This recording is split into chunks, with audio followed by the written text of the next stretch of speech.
Land Use Board Reorganization Meeting of January 8th, 2025. Can everyone please rise to the salute? With to the flag of the United States of America and to the republic for which it stands, one nation, under God, indivisible, with liberty and justice for all. Notice of this meeting was published in accordance with the Open Public Meetings Act. Next item on the agenda is a Hainesport Township Committee Resolution 2025-6-1. It's a resolution to appoint Class 1 through Class 4 members and alternate members to the Joint Land Use Board. Class 1, Mayor or Mayor Designee, one-year term to December 31st, 2025, Leila Gilmore. Class 2, official of the municipality, one-year term to December 31st, 2025, Paula L. Cosco. Class 3, it's a governing body member, a one-year term to December 31st, 2025, Karen Torty. Class 4, citizen of the municipality for a four-year term to December 31st, 2028, Gus Bradley. Class 4, citizen of the municipality for a four-year term to December 31st, 2028, Janice Ludden.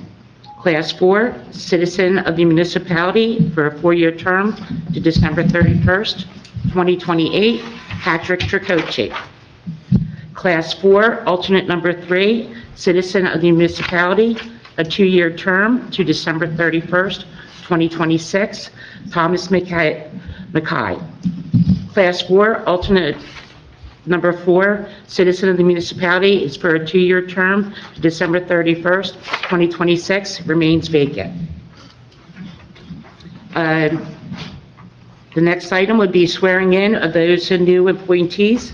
If Mr. Kingsbury would do the honor of administering the oath. I'd ask the following members starting new terms to stand, please. Mayor Gilmore, Mrs. Torty, Ms. Costa, Mr. Bradley, Mrs. Ludden, and Mr. Tricoci.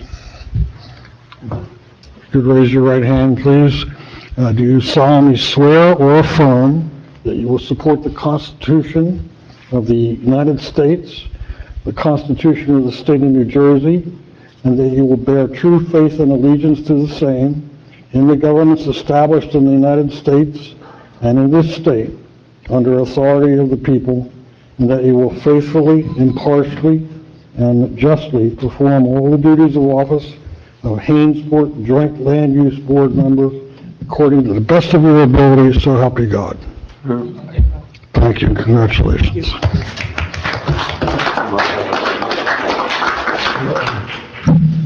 Next will be roll call. Mrs. Torty. Here.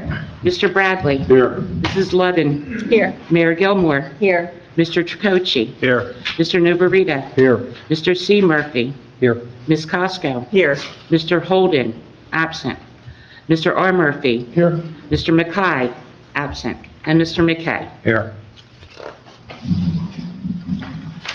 Next item on the agenda, I would ask for a nomination for the position of chairperson.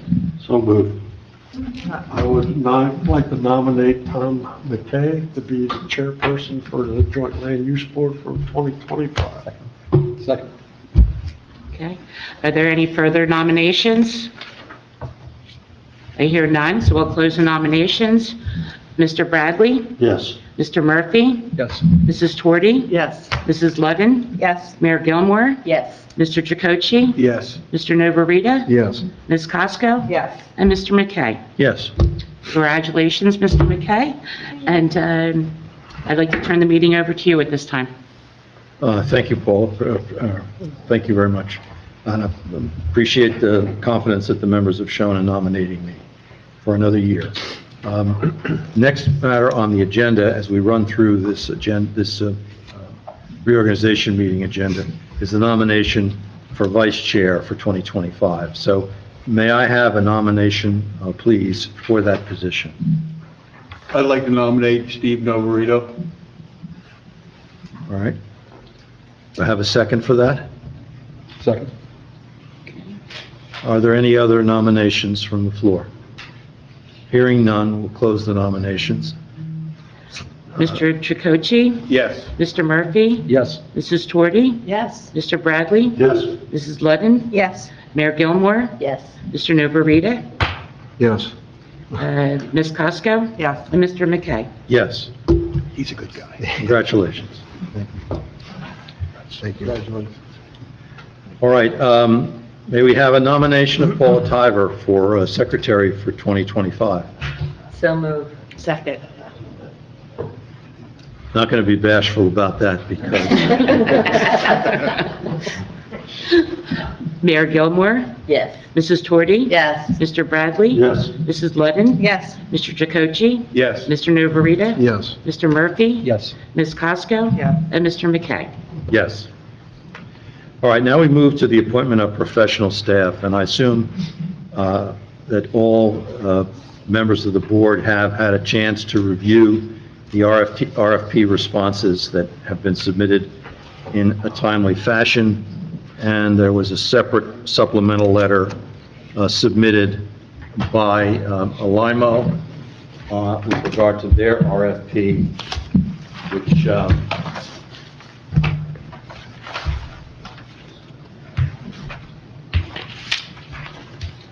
bear with me on the date, which was dated December 23, 2024.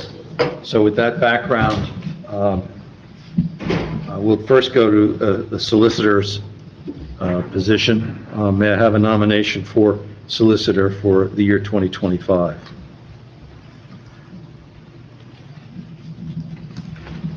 I nominate Robert Kingsbury, our solicitor.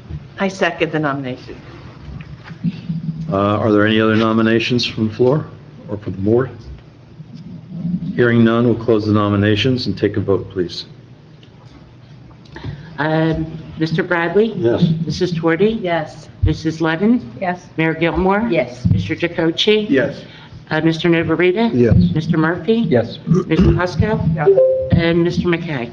Yes. Now for our engineer for this coming year, 2025. May I have a nomination from the board on that? I'd like to nominate Alimo. All right, may I have a second? Second. We have a second. Any other nominations for this position? Hearing none, I'll close the nominations. We'll take a vote, please. Mrs. Torti? Yes. Mr. Bradley? Yes. Mrs. Ludden? Yes. Mayor Gilmore? Yes. Mr. Tricocci? Yes. Mr. Novarita? Yes. Mr. Murphy? Yes. Ms. Cosco? Yes. And Mr. McKay? Yes. Finally, for the professional staff position of planner, we had RFPs that were submitted, so based upon those, can I have a nomination for planner for 2025? Taylor Design? Second. Can we hear that again? Murphy. Mr. Murphy, thank you. And a second, we have Mayor. Yes, the mayor.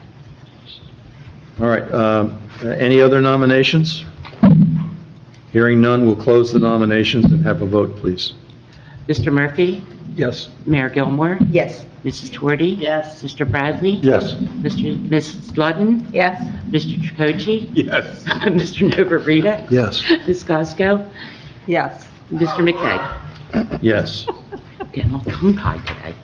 Now, Paula Tiber, you have a prepared schedule of dates and times for the meetings for 2025, ready to publish? That's correct. Okay. Everyone received a copy of it.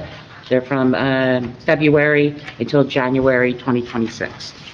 All right, generally speaking, for the public's benefit, these meetings are on the first Wednesday of each month, but there are one or two exceptions. Can you go over the exceptions for us? Yes, there's two exceptions. One is for July 10th, 2025, which is a Thursday, and then the second is November 6th, 2025, which is a Thursday, and the rest are the first Wednesday of the month. Okay. All right. Do we usually vote to approve those, or? Yes. Yeah, I thought we did. Members, somebody advance a motion to approve the dates and times as outlined by Paul Tyler. I'll make that motion. Okay, we've got a motion by Paul Cosco and second. Ms. Cosco? Yes. Mrs. Tordey? Yes. Mr. Bradley? Yes. Mrs. Ludden? Yes. Mayor Gilmore? Yes. Mr. Jacochi? Yes. Mr. Novarita? Yes. Mr. Murphy? Yes. And Mr. McKay? Yes. So on our official newspaper, we use and really must use the Burlington County Times, and really not any other available paper. Well, there's the Courier Post. Well, Yeah. technically, I suppose it's a Yeah. Camden paper, not a Yeah. Burlington County paper. So our preference would be to use the Burlington County Times, obviously, but I ask for a motion on the official newspaper for 2025. I'm So sorry. moved. We had a motion and a second? Second. Second for Mr. Chakotay. Vote, please. Mr. Bradley? Yes. Mr. Jacochi? Yes. Mrs. Tordey? Yes. Mrs. Ludden? Yes. Mayor Gilmore? Yes. Mr. Novarita? Yes. Mr. Murphy? Yes. Ms. Cosco? Yes. And Mr. McKay? Yes. Now we have a motion listed as item 13, which is a motion that we have had routinely over the past several years, that all new business requiring professional staff must be in their hands at least 30 days prior to the meeting date. And I ask for a motion to continue that procedure going forward in 2025. Make a motion. So moved. Second? Second. Second here. And vote, please. Mrs. Tordey? Yes. Mr. Novarita? Yes. Mr. Bradley? Yes. Mrs. Ludden? Yes. Mayor Gilmore? Yes. Mr. Jacochi? Yes. Mr. Murphy? Yes. Ms. Cosco? Yes. And Mr. McKay? Yes. Now, we have another routine standard motion that we've followed and adopted in recent years, and that is that we will start no new business after 10:30 PM, which means if we're working on your case before that, we'll finish it that night if we can, but we won't start a new matter after that 10:30 deadline. May I have a motion to adopt that for the coming year? So moved. Second? Second. Vote call, please. Mayor Gilmore? Yes. Mr. Murphy? Yes. Mrs. Tordey? Yes. Mr. Bradley? Yes. Mrs. Ludden? Yes. Mr. Jacochi? Yes. Mr. Novarita? Yes. Ms. Cosco? Yes. And Mr. McKay? Yes.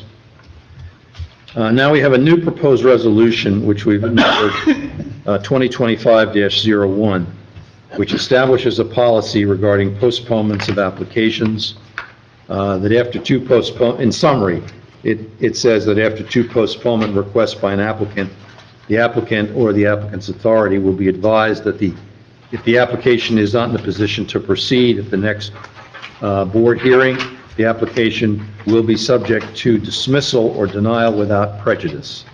And this motion, if adopted, will be included in the packet of papers that the clerk will provide to applicants going forward in 2025. May I have a motion with regard to the adoption of the resolution now designated 2025-01? So moved. Second. Vote call, please. Mayor Gilmore? Yes. Mr. Jacochi? Yes. Mrs. Tordey? Yes. Mr. Bradley? Yes. Mrs. Ludden? Yes. Mr. Novarita? Yes. Mr. Murphy? Yes. Ms. Cosco? Yes. And Mr. McKay? Yes. So item 16 on this agenda is professional comments. We'll ask the professionals one by one. Our solicitor, any comments? Thank you for the report. Our board engineer? Marty? Thank you for your recommendation, and just to let the board know that I will be retiring this year, and we have Brian Dicey will be my replacement. He has similar background that I had, and I'm sure that he'll be able to follow up fairly well. Is Mr. Dicey here tonight? No, actually, he's in India. He's an Indian, and he had a pre-wedding plan, and so he's attending a wedding in India, and he'll be back in February. Good. Well, if you're here in February, I'll be then here in February. you can introduce him formally to the board. I've met him, but all the other members of the board have not, so that would be good for February, okay? And from our planner? Yes, again, Happy New Year. Thank you for your misplaced confidence in me. I look forward to working with all of you. I unfortunately will not be retiring this year. All right. I believe that takes care of all our business in the reorganization meeting. So, motion to adjourn, please? You want to find out if there's any board comment or public comment? Yes, you're right. I missed that. Board comment. I would like to make a comment. I'd like to thank you all for reemploying our professionals. In the 22 years that I've been here, they have been an unbelievable help to the zoning officer. I couldn't do my job as well as I do without them, so I thank you for reemploying them. Congratulations, Tom. I Oh, think you're looking forward to, you do a wonderful job, and I'm looking forward to working on you this year. well, thank you very much. I appreciate it. Mr. Novarito will, maybe I'll take a vacation someday. He can decide whether he wants to sit on the hot seat. Thank you from me to Thank you very much. trust, thank you. You all are too kind with your comments. Well, continue. Public comments out there, don't be bashful. There's quite a few people sitting in the audience, but if you have something to say by way of praise, complaint, or otherwise, you can stand up now and talk. And nobody wants to say anything.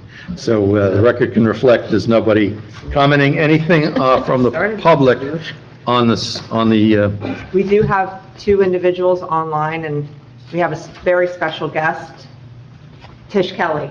oh, Hi, Tish. I don't know if she's got her. no comments. No, she does. She doesn't have any comments. No comments. Okay. She misses us already. She does. All right, well, then we'll close public comment, and then now, please, a motion to adjourn. So moved. Second? All in favor? Aye. Against? We're adjourned for 5 minutes. And, well, I'll tell you what, we'll adjourn for till 7 o'clock on the room clock.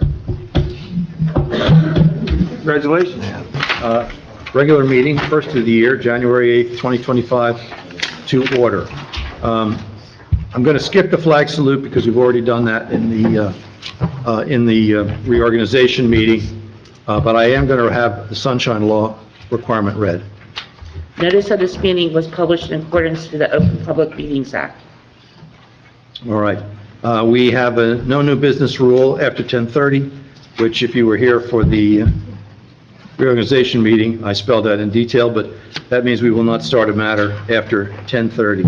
We will finish work underway if it goes past 10:30. May I have a roll call of everyone, especially our new members?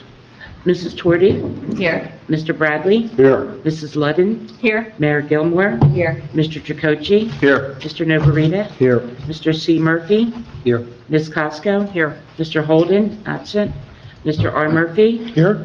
Mr. McKay, absent, and Mr. McKay. Here. First matter, we have Brandon and Melissa Cunningham. Are you present? You are. Would you kindly come up to the podium and be sworn in by our solicitor, and we can start reviewing your application. Both raise your right hand, please. Do swear or affirm that the testimony you give tonight is the truth, the truth, nothing but the truth. Yes. All right. So have you given notice to all the neighbors? Yes. Yes. All right, and is that Proper been, notice was given. proper notice was given? All right. You want to put a pool in, and you have a bulk variance issue, as I understand it, having to do with the impervious cover on your lot. Is that correct? Yes, sir. All right. This lot, you have an application, and there is a diagram that's attached, and if you could just, we'll mark, well, the application is, the diagram is already part of the application, but we also have this aerial photo of your lot and many others nearby, and let's mark that as Exhibit A, Paula. Yes. Do all the board members have a copy of this? Okay. All right, so who will speak for you on what you want to do here? I will. All right, Mr. Cunningham, go ahead. Good evening, members of the board. I'm Brandon Cunningham. This is my wife, Melissa. We're respectfully requesting a variance for our proposed in-ground pool installation. We acknowledge it's 25%. We're seeking to raise it up to 29%. We're looking to install a in-ground pool in the backyard with decking surrounding the pool. We crafted this design with the environment and our neighbors in mind, keeping the decking remotely close to the pool. And we did this not only to enhance the visual appeal of the pool, but to improve its utility and safety. And we believe that this project will improve our value as homeowners and the broader value of the neighborhood. And we appreciate your time and consideration. All right. So, members of the board, it appears that the issue is whether the 4% overage, if I can call it that, over the 25%, will be the subject of a granted bulk variance. Is that correct, Kathy? Correct. They do not have any other setbacks for this pool. It's only the impervious coverage. The reason that I gave you folks an aerial of this is that some of the lots that are in cul-de-sacs in Creekview are smaller than what is required. And it's pretty much, if you take a look at this, we have a lot of pools there. But again, some of these courts have smaller lots, so it's a little bit tougher. And the fortunate part is, even with, they have a 20-foot wide sewer easement in the back, they can still meet all the setbacks, so that's a plus.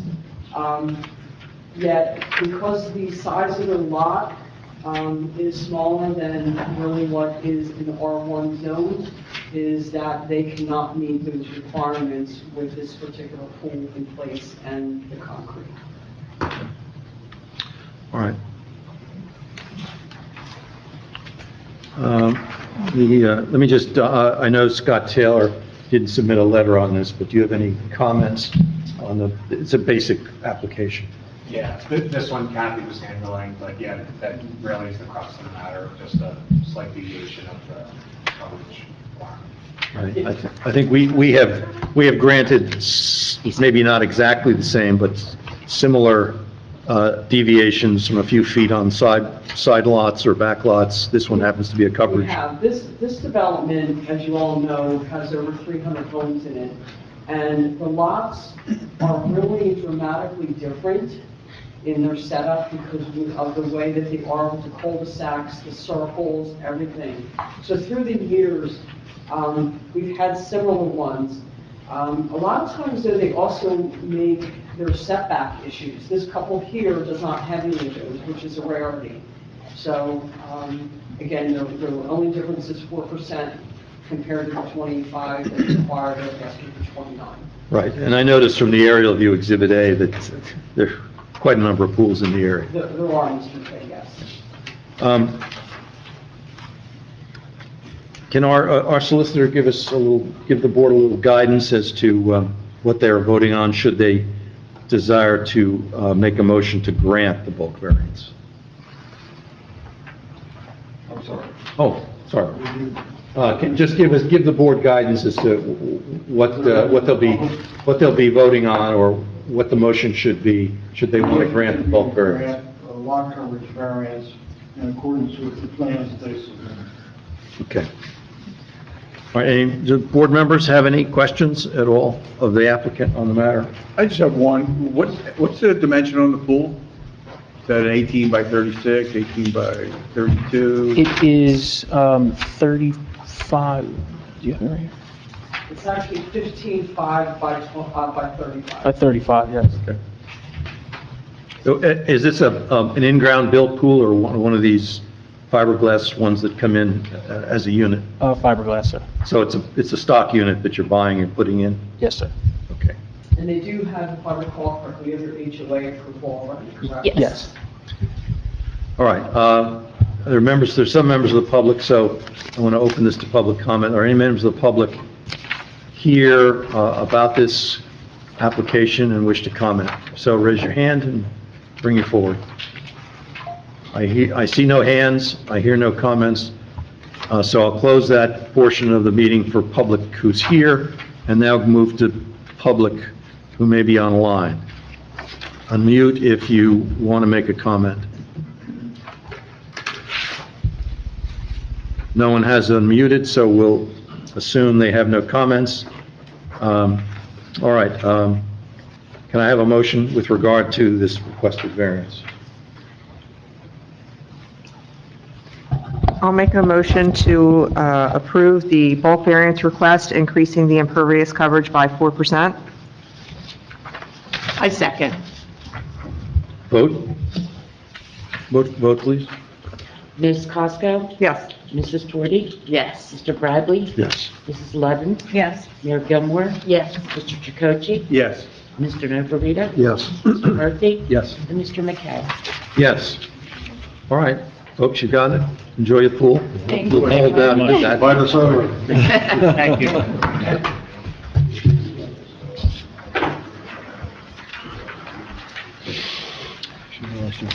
All right, we have a short matter, Seagull Holdings, which is item B, an extension of time,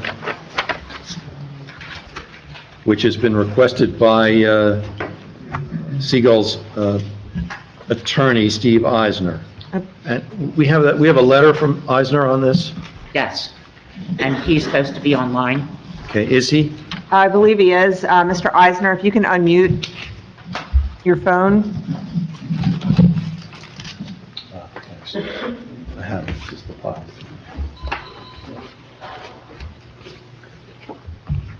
I think that's him. Mr. Eisner, are you there?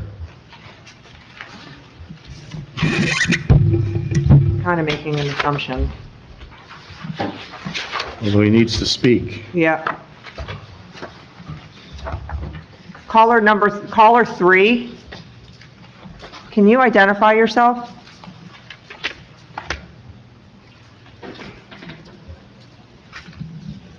It's interesting because I can't unmute him.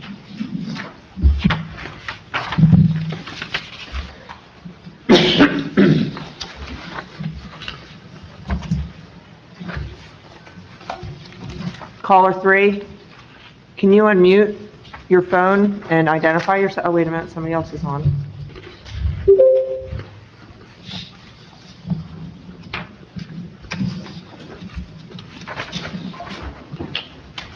The person who just logged on, it's named Will. Can you identify yourself? Online?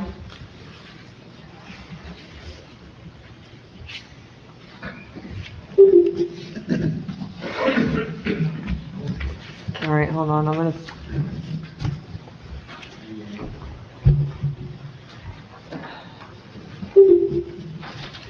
Oh, Will got scared, he left.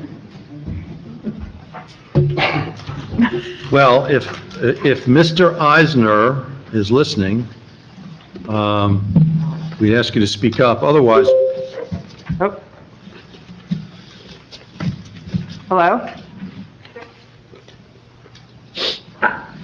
Hello? That's Mr. Eisner. Mr. Eisner, can you hear? and There he can you is. hear me? Yeah, this is Tom McKay, the chair, and we're on your Seagull Holdings case 21-06A, your request for extension of time of resolution 2022-05, and we have your letters of September 5 and December 23, both of 2024, in front of us. Would you state your request for us, please? Yes, thank you, Mr. Chairman. I apologize for the audio difficulties, and I thank you for allowing me to appear remotely. We are actually requesting 3 one-year extensions, the first of which would date back to January 5th, 2024, and the other 2 would extend the approval through January 5th, 2027. I think that my letter summarizes the difficulties we've had in moving the project forward through no fault, frankly, of my client nor of our neighboring property owner, Black Creek, who is developing the warehouse. We had a very difficult time obtaining DOT approvals and then resurveying the premises, doing the land swaps involved, and things of that nature. I will tell the board that one of the conditions of our approval was to terminate an easement with a neighboring property owner, Durga Corporation, and that has been accomplished. And all of the documents related to that have been forwarded to Ms. Tiver and Mr. Kingsbury. And we would request the extension now through January 5th, 2027. Things are further complicated for us because of the impending merger of Nissan and Honda. And we're unsure at this point if there will be any changes in the prototype building we've been working on and other things of that nature. Right. Mr. Eisner, for the benefit of the public who may be listening and present, but equally important for the board members who do not have the history of this case, can you just explain who Seagull is and the very basic facts about this development application that you're seeking the extension for? Sure, I'll be happy to, Mr. Chairman. Seagull is a wholly owned entity, and the principal is Tina C. Wright. Mrs. Wright is also the principal of Mount Holly Nissan, which was purchased from Classic Nissan.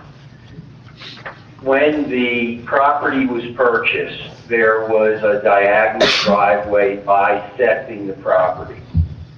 And with the cooperation of Joe Fierro and Black Creek, and also my client, a land swap has been effected, which now gives the warehouse developer access from Route 38 to their property and eliminates the diagonal driveway. The situation was further complicated because there was an access easement to a neighboring property owner.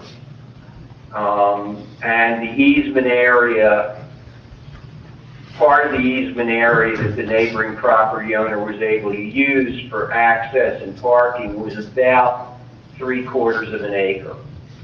The only way my client could terminate that easement was to convey that area to the neighboring property owner, Durga Corporation. And as I mentioned in my opening remarks, that conveyance has been completed and that easement has been terminated.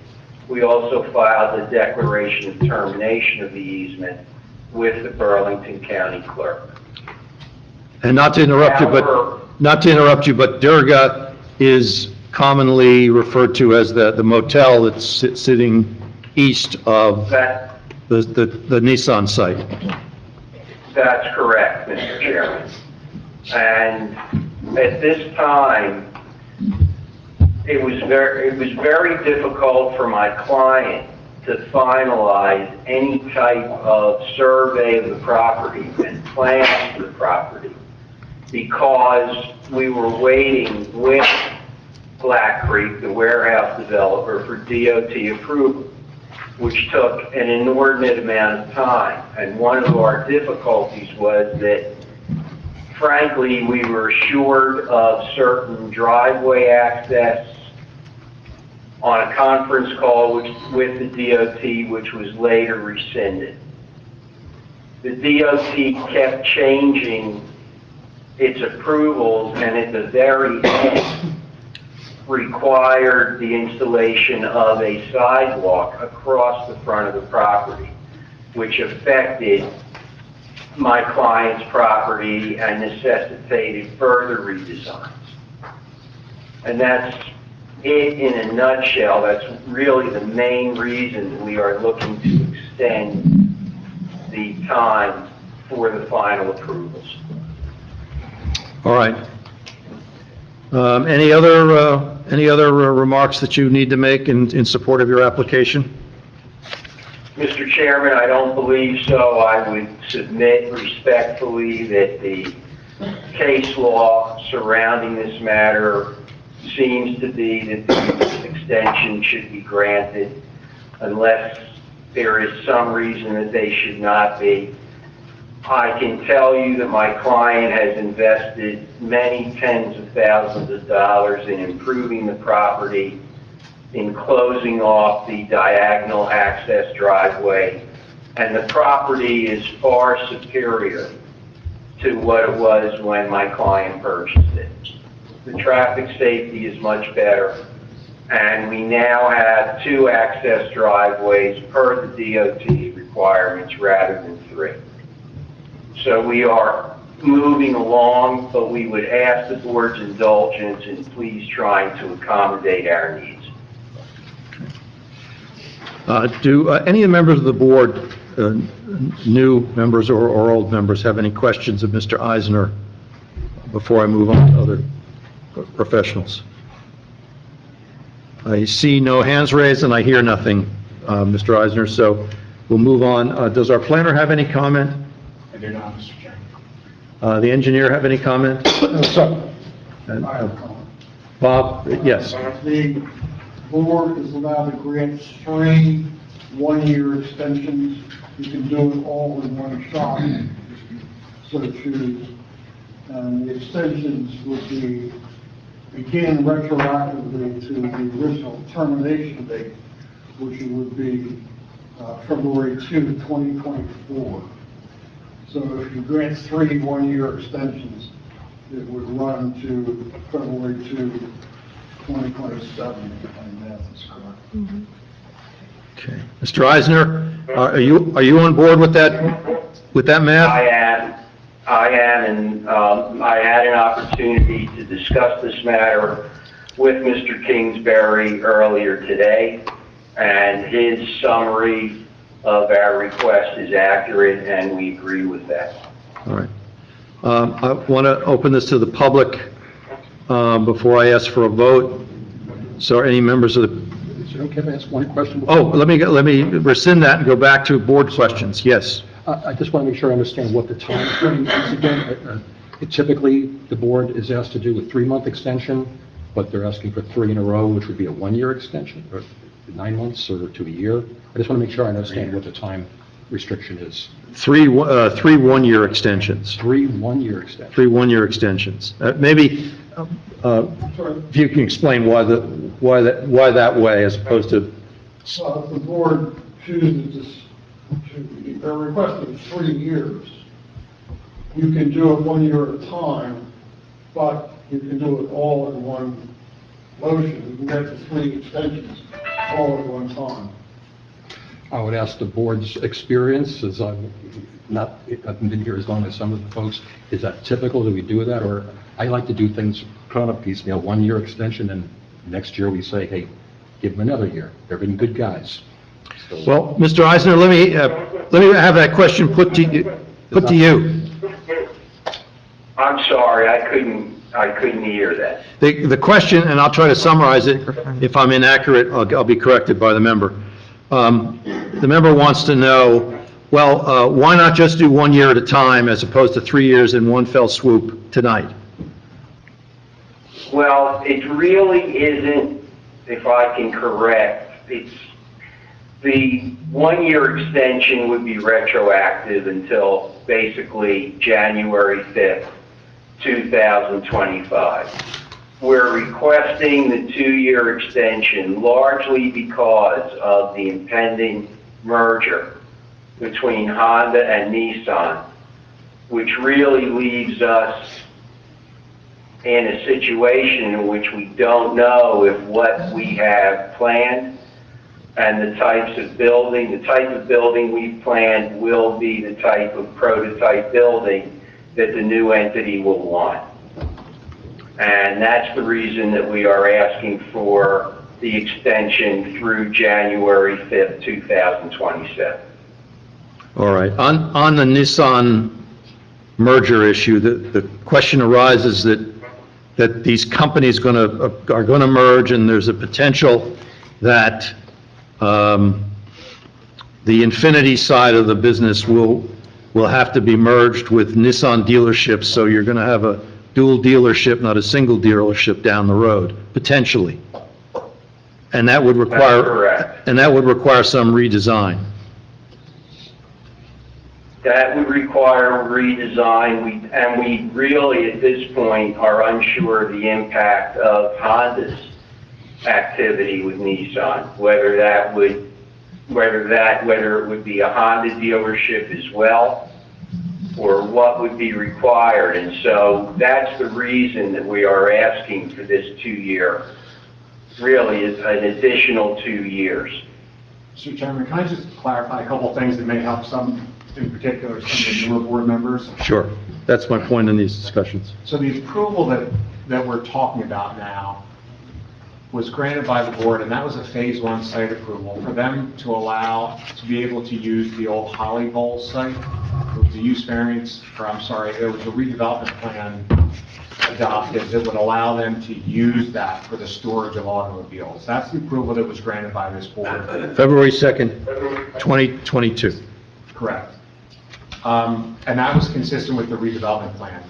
The redevelopment plan acknowledged that there may be a future dealership building constructed on that Holly Bowl lot, on that eastern portion, but the redevelopment plan would need to be amended, and the applicant would have to come back before this board for that phase 2 project. So the project we're talking about right now is simply their approval to use that eastern lot that they got their approvals for, which they're currently utilizing.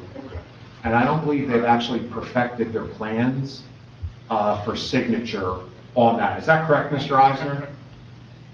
That's correct, and part of that lack of perfection was caused by the various delays that I've gone through and tried to explain to the board. So do you think that... Do you think that 1 year from now, January 5 of 2025, you would have a better sense of where the redevelopment plan for the phase 2 expansion would be? This is a 2-part question. And the second part is, do you plan to perfect your prior approval for the eastern lot that you're already using?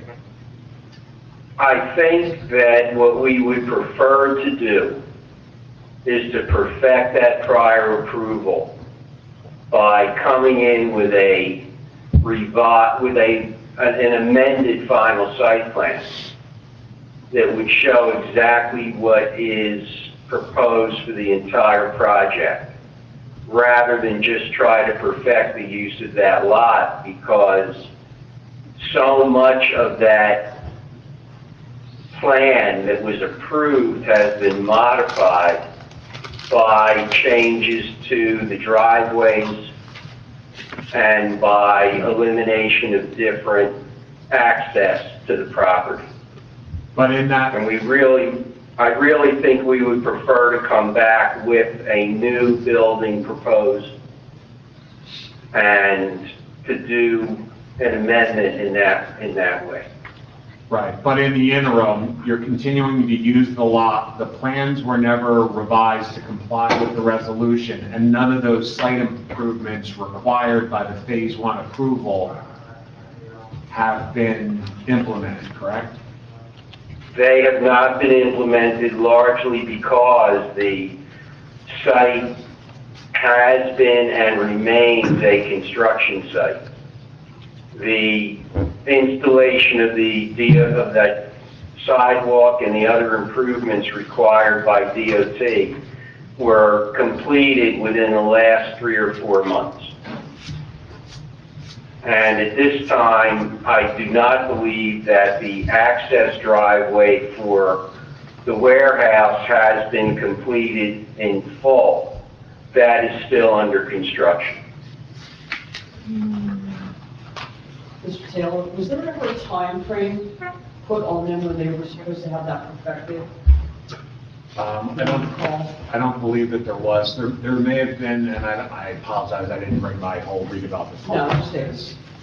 There may have been a 1-year provision in the redevelopment plan that allowed for that, but we're now already, Ask that. you know, we're now 3 years past that, and they're asking the board to go 5 years past that.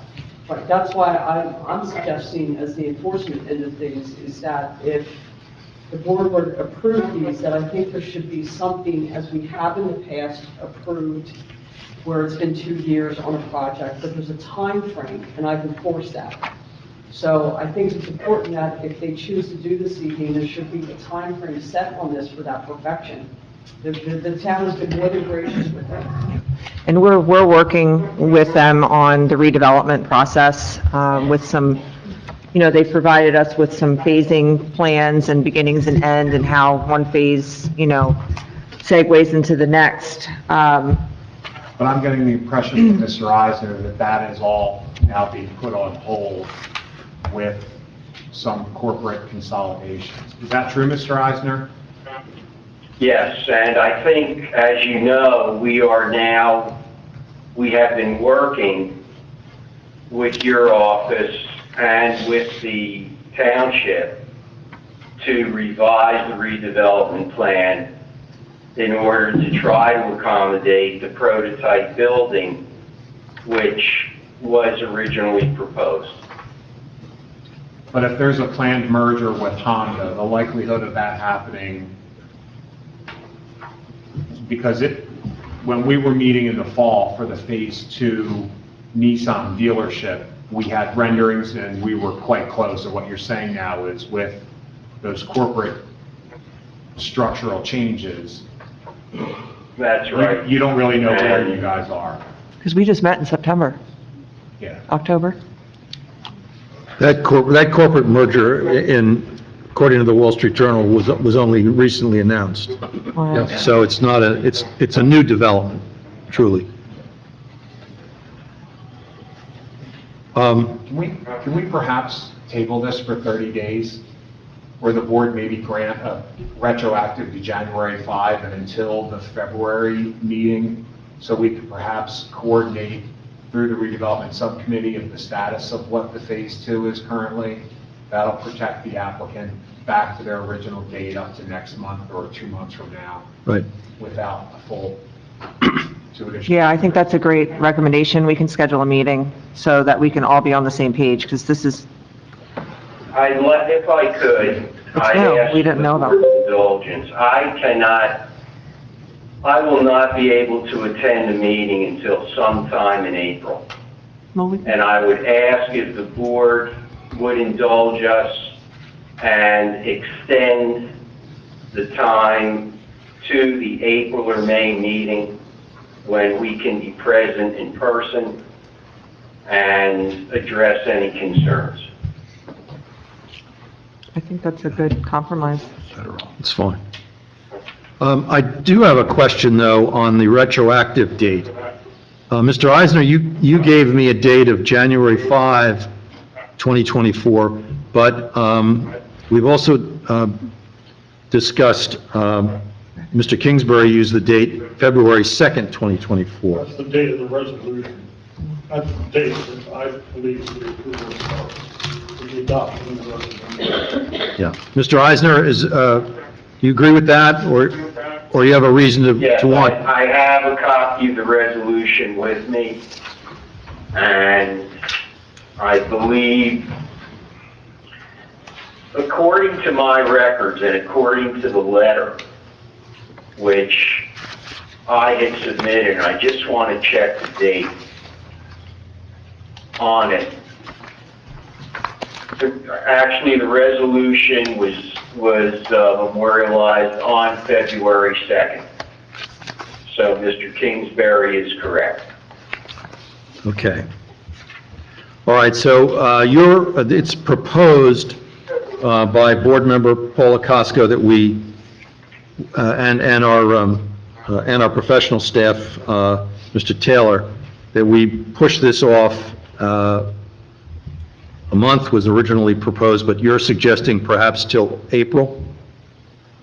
I would really prefer to try to push it off, if we could, until May, because I think we'll have a better idea, and I can assure the board that I can then attend in person rather, and I would ask for the board's indulgence in connection with that. I understand everyone's concern here, but I have been involved in this matter continually.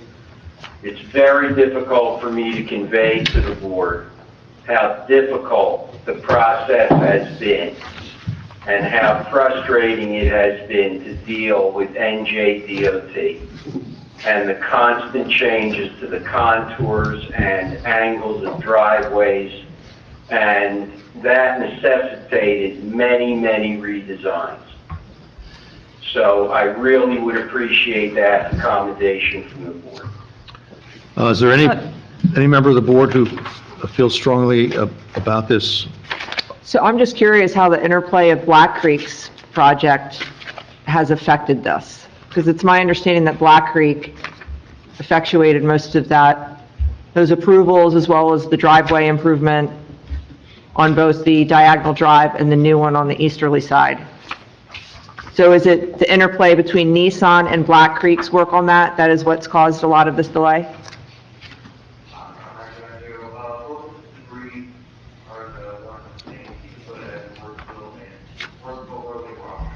He's still on. Mr. Eisner, Yes. that was a question for you. I apologize, but I'm having a great difficulty hearing you. Oh, all right, let me bring the microphone closer. So I'm just trying to understand, is it the interplay and the collaboration between Nissan and Black Creek that has created a lot of these issues? Because it's my understanding that Black Creek effectuated those improvements, the diagonal driveway as well as the new easterly driveway, as well as the DOT requests and approvals. Could someone repeat it, maybe, Mr. Chairman, because I've been able to pass it the position of the microphone? The question, if I can summarize it correctly, is have the delays in any degree been the result of Black Creek's lack of cooperation? Or is Absolutely not. Absolutely not. Black Creek has offered, through the person of Joe Fierro, they have offered their cooperation. We've offered our cooperation with them. This is a delay caused by nothing else, frankly, than the DOT. And it also sounds like it's also now recently the possible result of this Nissan-Honda merger and the implications of that for the building site. Is that correct? That is certainly entering into this, but our difficulty in redesigning the site and the majority of the delay here has been caused by continuing changes to DOT approvals and continuous demands. One of the things which took a very inordinate amount of time was the land swap, which Black Creek was finally able to accomplish with the state in order to gain access, and that literally took years. And, It's done. but I cannot attribute any of this delay to bad faith by Black Creek or frankly my client. Right. Well, Black Creek project's almost done.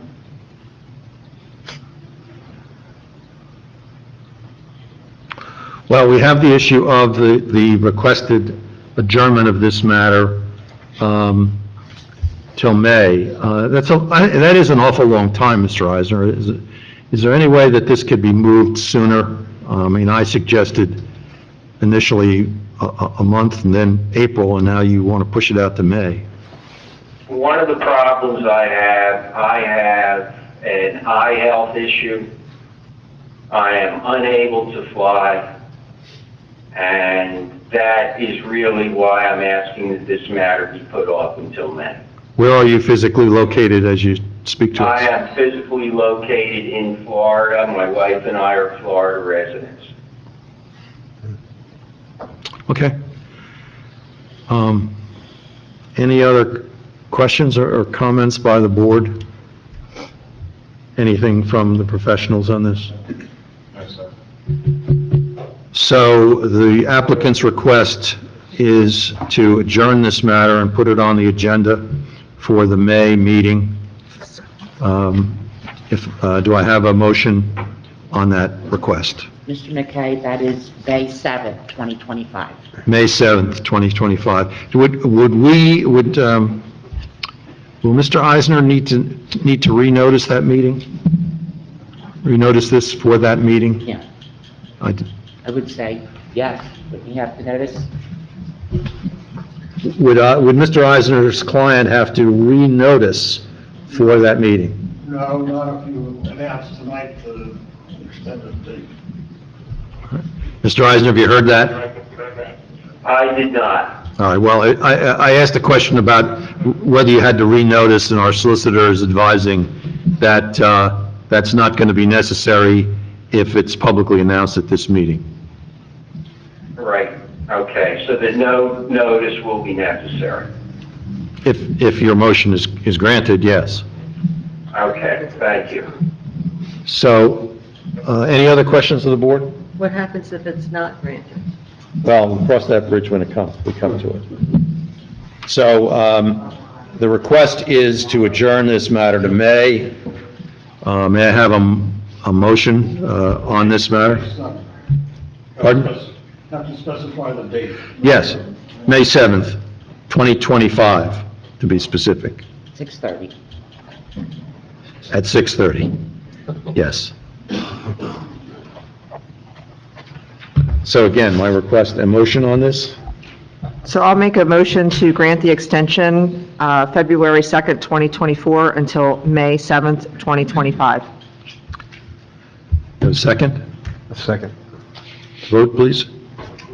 Ms. Costa? Yes. Mr. Novarita? Yes. Mrs. Torti? Yes. Mr. Bradley? Yes. Mrs. Levin? Yes. Mayor Gilmore? Yes.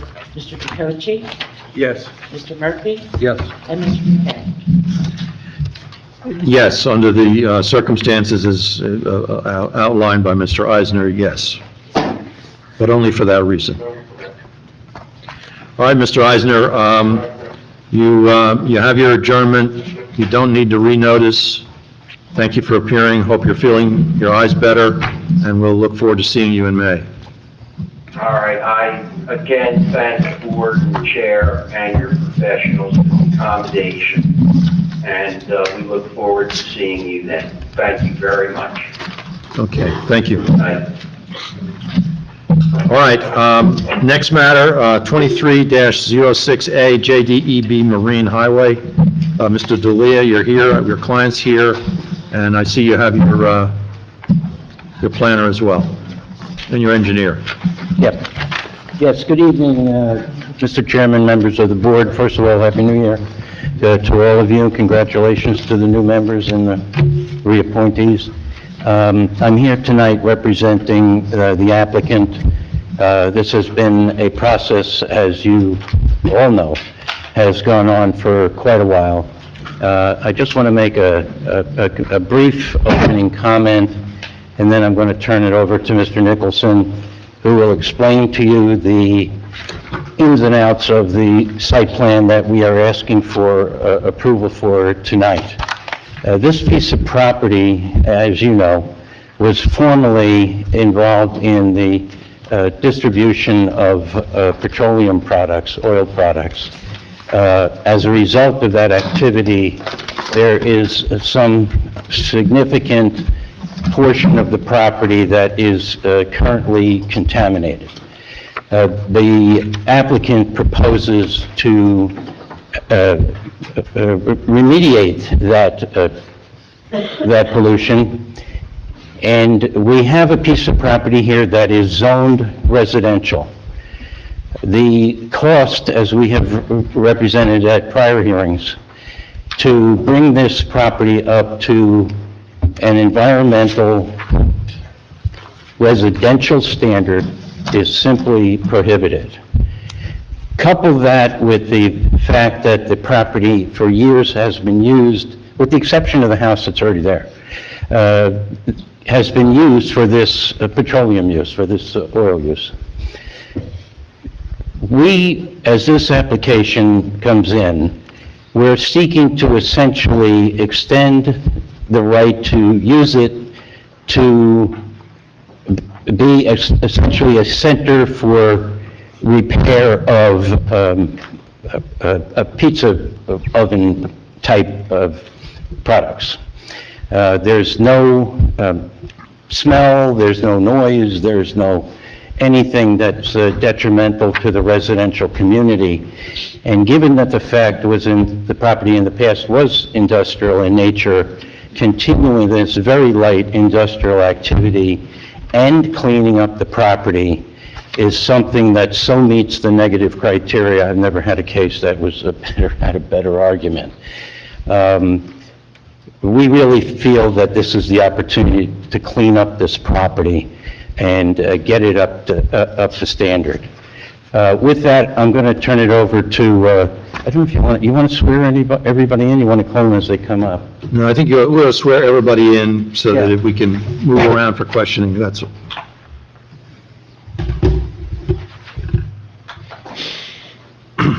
Gentlemen, you swear or affirm testimony you give tonight to be the truth, whole truth, nothing but the truth. I do. Identify yourself. I'm Bill Nicholson, the site engineer. No, it's my understanding that Bill has appeared before this board on many prior occasions. I would ask that we could stipulate that he is an expert rather than going through it again. I mean, I'll do it. No, don't bother. We know Mr. Nicholson, and he's perfectly acceptable to the board as an expert in his field. Thank you, Mr. Chairman. With that, I'm going to turn it over to him so that he can explain the site plan and the layout, what we're trying to accomplish, how we have tried to accomplish it, given the unique characteristics of the property. So, Bill?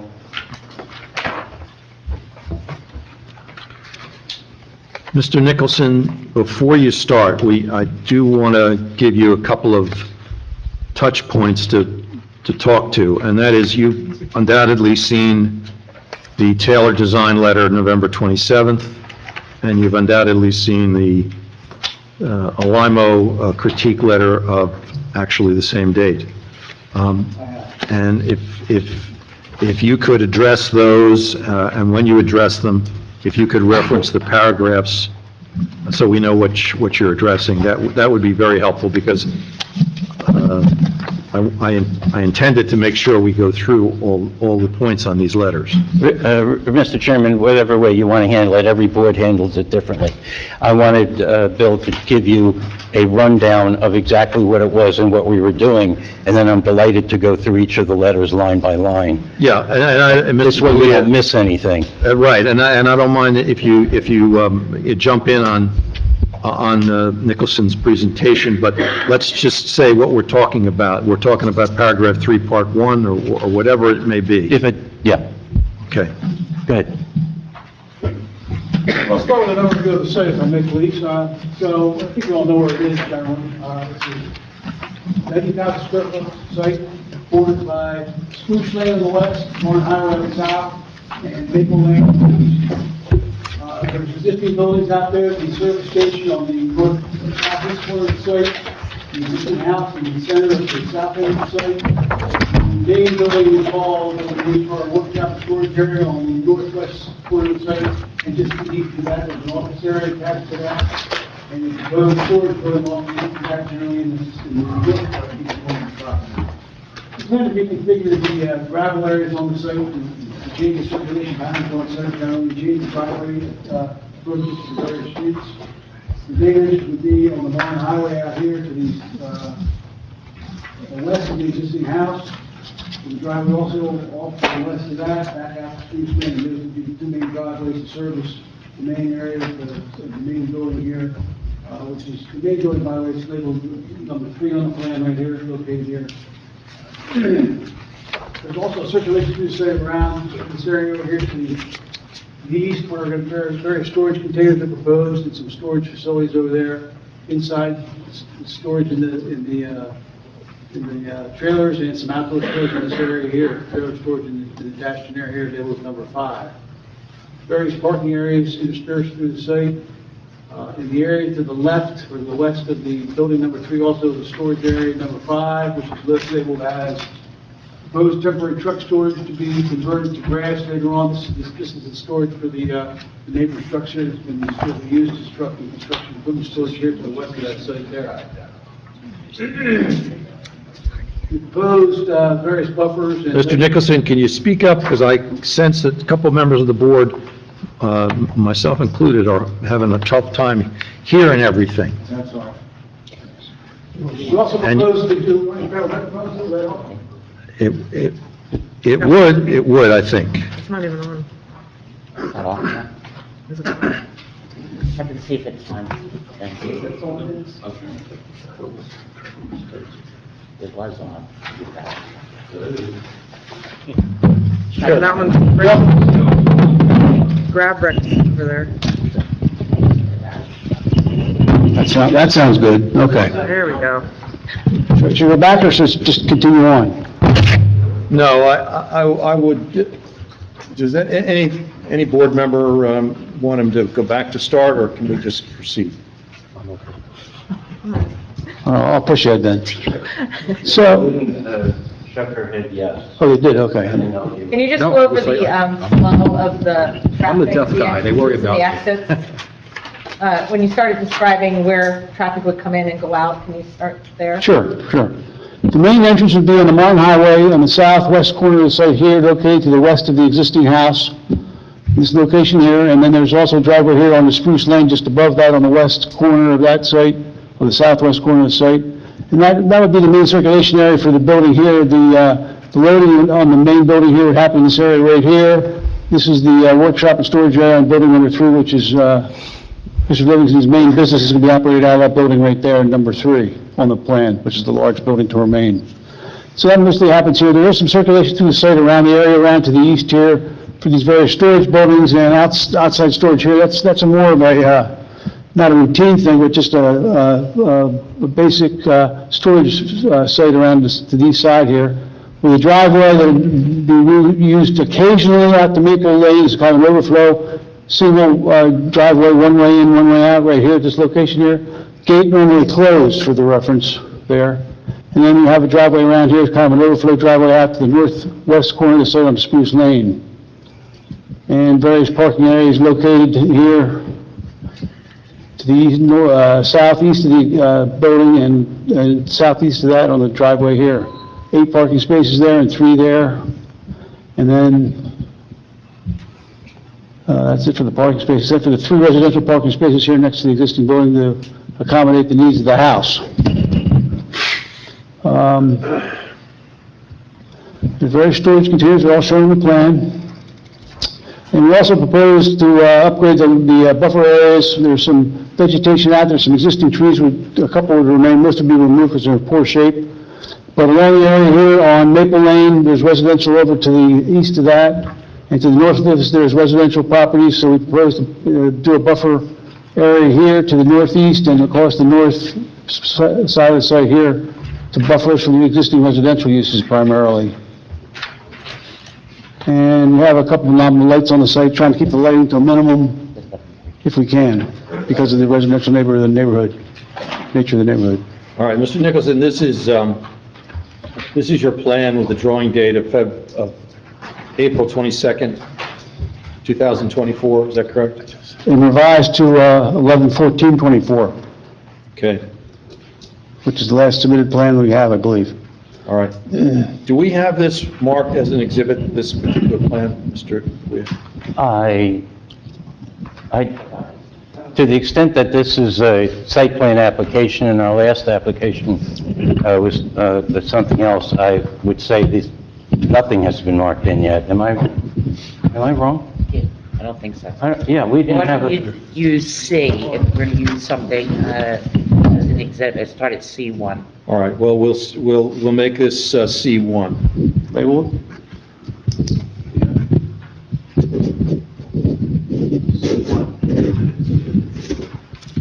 Easy for you to say.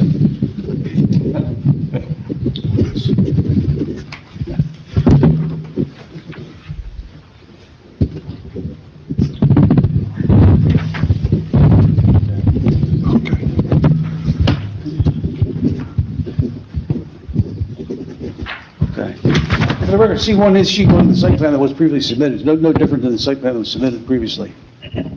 Okay. Okay? And this is our second or third hearing on the site plan on this? Third on Yes. this. I think it's, this is our third on this site.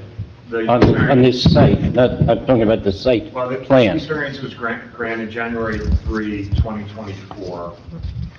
There were 2 hearings to get that resulted in the approval of the variance. Right. And then we were in last month, and because of the time restriction, we weren't reached. So I was treating this as the first hearing on the site plan. If I'm wrong, please correct me. Something in October? I have no. We were in October Yeah. also. October 2 and October 3.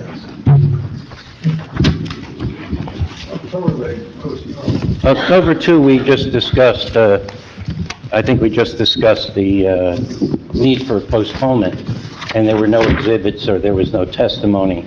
There was nothing substantive. And again, that's what taking me to call this a first hearing. But it's marked C1, let's mark it C1, so we know so the record's clear, and if Bill could continue?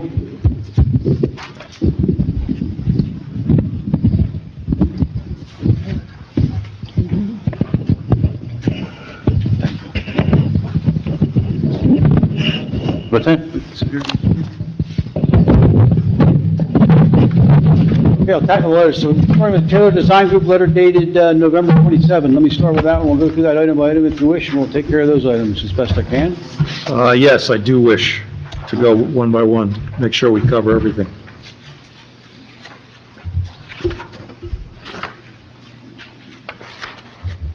I'll start with bulk variances on page 2, item A, capital A.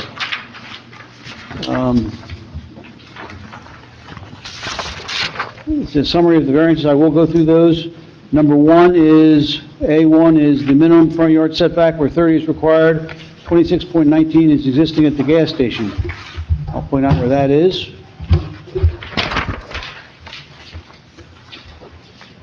Right here on the existing gas station.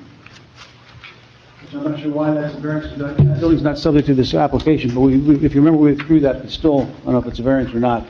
Well, it's on the same site with the overall parcel. We're not saying it should be granted a variance, we're just acknowledging that it's an existing Okay. non-conforming bulk condition. And the following, No problem with that stipulation. new bulk variances. 4 storage trailers in the Maple Lane front yard. That would be these over here. 2 and 2 there, in the northwest corner of the site. Excuse me, I have a question about the storage trailers. Are they empty or do they have something in them? Well, I would hope they have something. Mr. Livingston can testify that when his turn is up, I think. I think those are going to be used, not going to be empty. Do you want to hear from Mr. Livingston has been sworn in? Would you like to hear from him now in answer to your question? Okay. Yeah, answer that specific question. I don't want to get too off track. Yeah, so let's go up. You know you're under oath. Yes. To really answer the question, it depends on how the business is going to act to it. They're going to be, they'll be partially loaded, they'll be empty. I can't, they're storage trailers specifically because they're going to have, I have that option to store or put them on a roadworthy type of trailer, the equipment. Okay, so those 4 trailers are going to be part of your overall operation? That's correct. From time to time? Yes. And you'll know how often they're going in or out, or whether you bring stuff in the trailers, or you bring the whole trailer and change trailers from time to time? They'll be changed from time to time, but for the most part, these will be my owned trailers. So we don't do a lot of tractor-trailer type of hauling unless, of course, I've got certain customers that'll utilize the whole trailer, but it's mostly for staging. Okay, so they're intended to be there more than not? Yes. Yes. And those are for reconditioned material that you're storing to ship out? Both. They're not only for staging equipment that's ready to be reconditioned, as well as finished product. How are the, just to follow up on that, there are 3 trailers, storage containers just to the west of that? There's actually 4, I guess. Are those also for the same use? Those are going to be overstocked.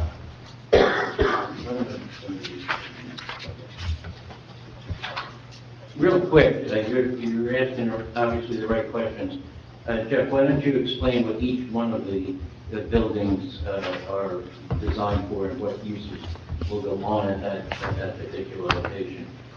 The large building will be utilized for all the reconditioning of the equipment as well as rebuilding. This will be staging. So that's building 3, the large? Building 3, yes. Yes, don't say this, get identified. It's 3. Building 5, just the lower part of it, because the upper part of the mezzanine is still being utilized by the train owner. But the bottom part is strictly for storage as well as surplus for the primary building. This is the storage containers are going to be the same. It's going to be used as the same facet as building number 5.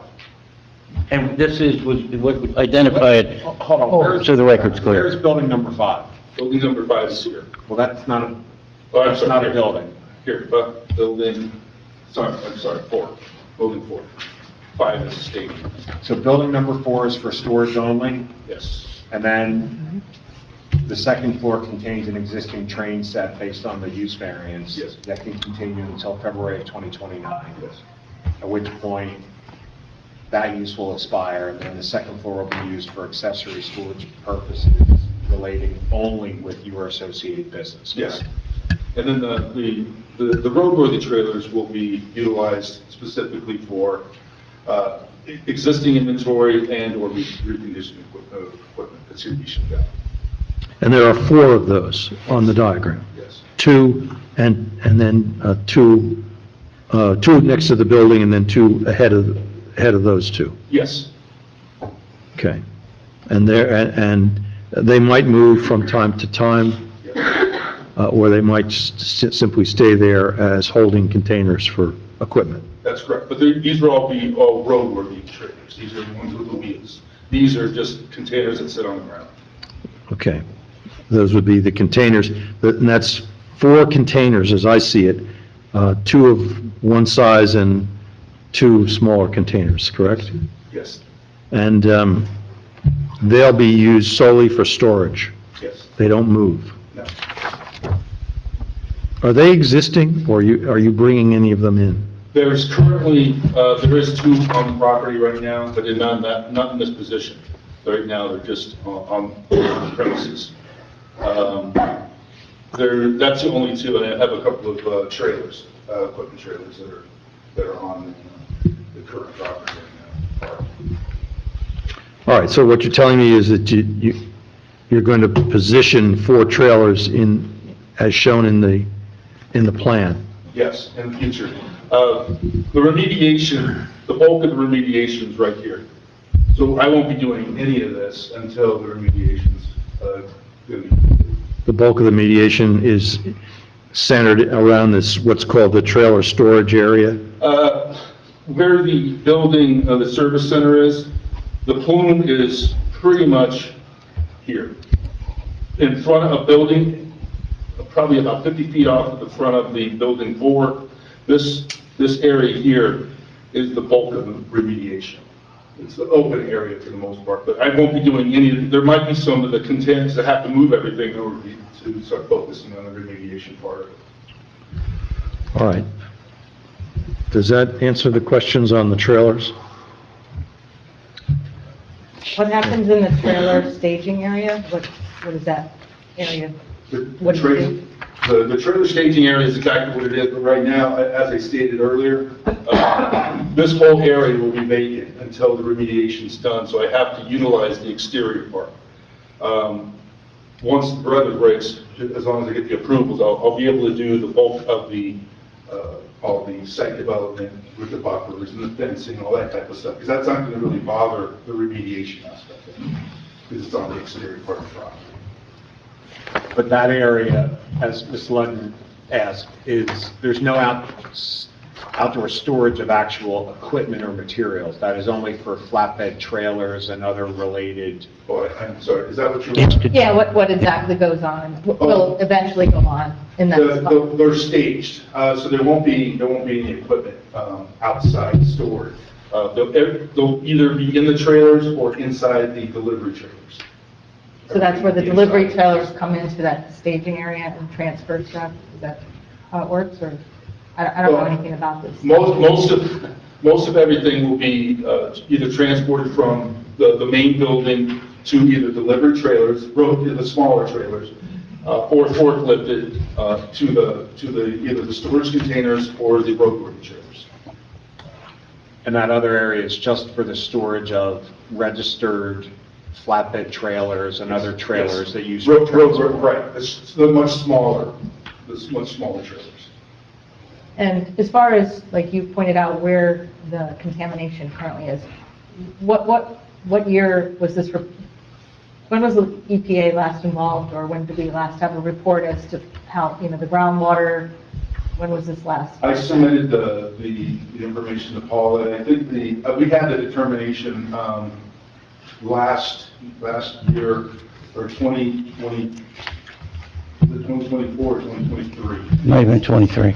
23, I think it was April of 2023, we got the determination of the groundwater contamination. So almost 2 years ago? Yes. So it's possible that groundwater has continued to spread. There could be further contamination out, like maybe to where we're putting street trees and things like that in, or It's actually delineating, which basically is starting, according to the company that I contracted, is dissipating. But the problem is, it's gotten to a point where it's still going into the groundwater, and because there's contaminated ground above it, it's continually, as water goes through it, there's still going to be that water contamination. So we have to remove all that dirt above it to eliminate that problem. but we're sure that, because it's relatively close to where we're planning to put your trees and things like that. Like, as soon as you dig into the ground, then that's disturbing the soil. We know exactly where the soil is contaminated. Well, I'm not the expert in that regard, but once the excavation starts, each scoop is going to be a contaminated part. The perimeter of the property, for the most part, none of this is contaminated. We did do some site wells throughout, and actually some of the neighboring properties as well, for groundwater. And I don't know the determinations on those, but we know where the bulk of the plume is. That's what we're doing. And as we're doing it, there's going to be an inspector right there. Oh, we got to go more. oh, we gotta go more, we gotta go more. So it's gonna be one of those, we know where the bulk of it is, but once we get into the ground, it's gonna be variable from there.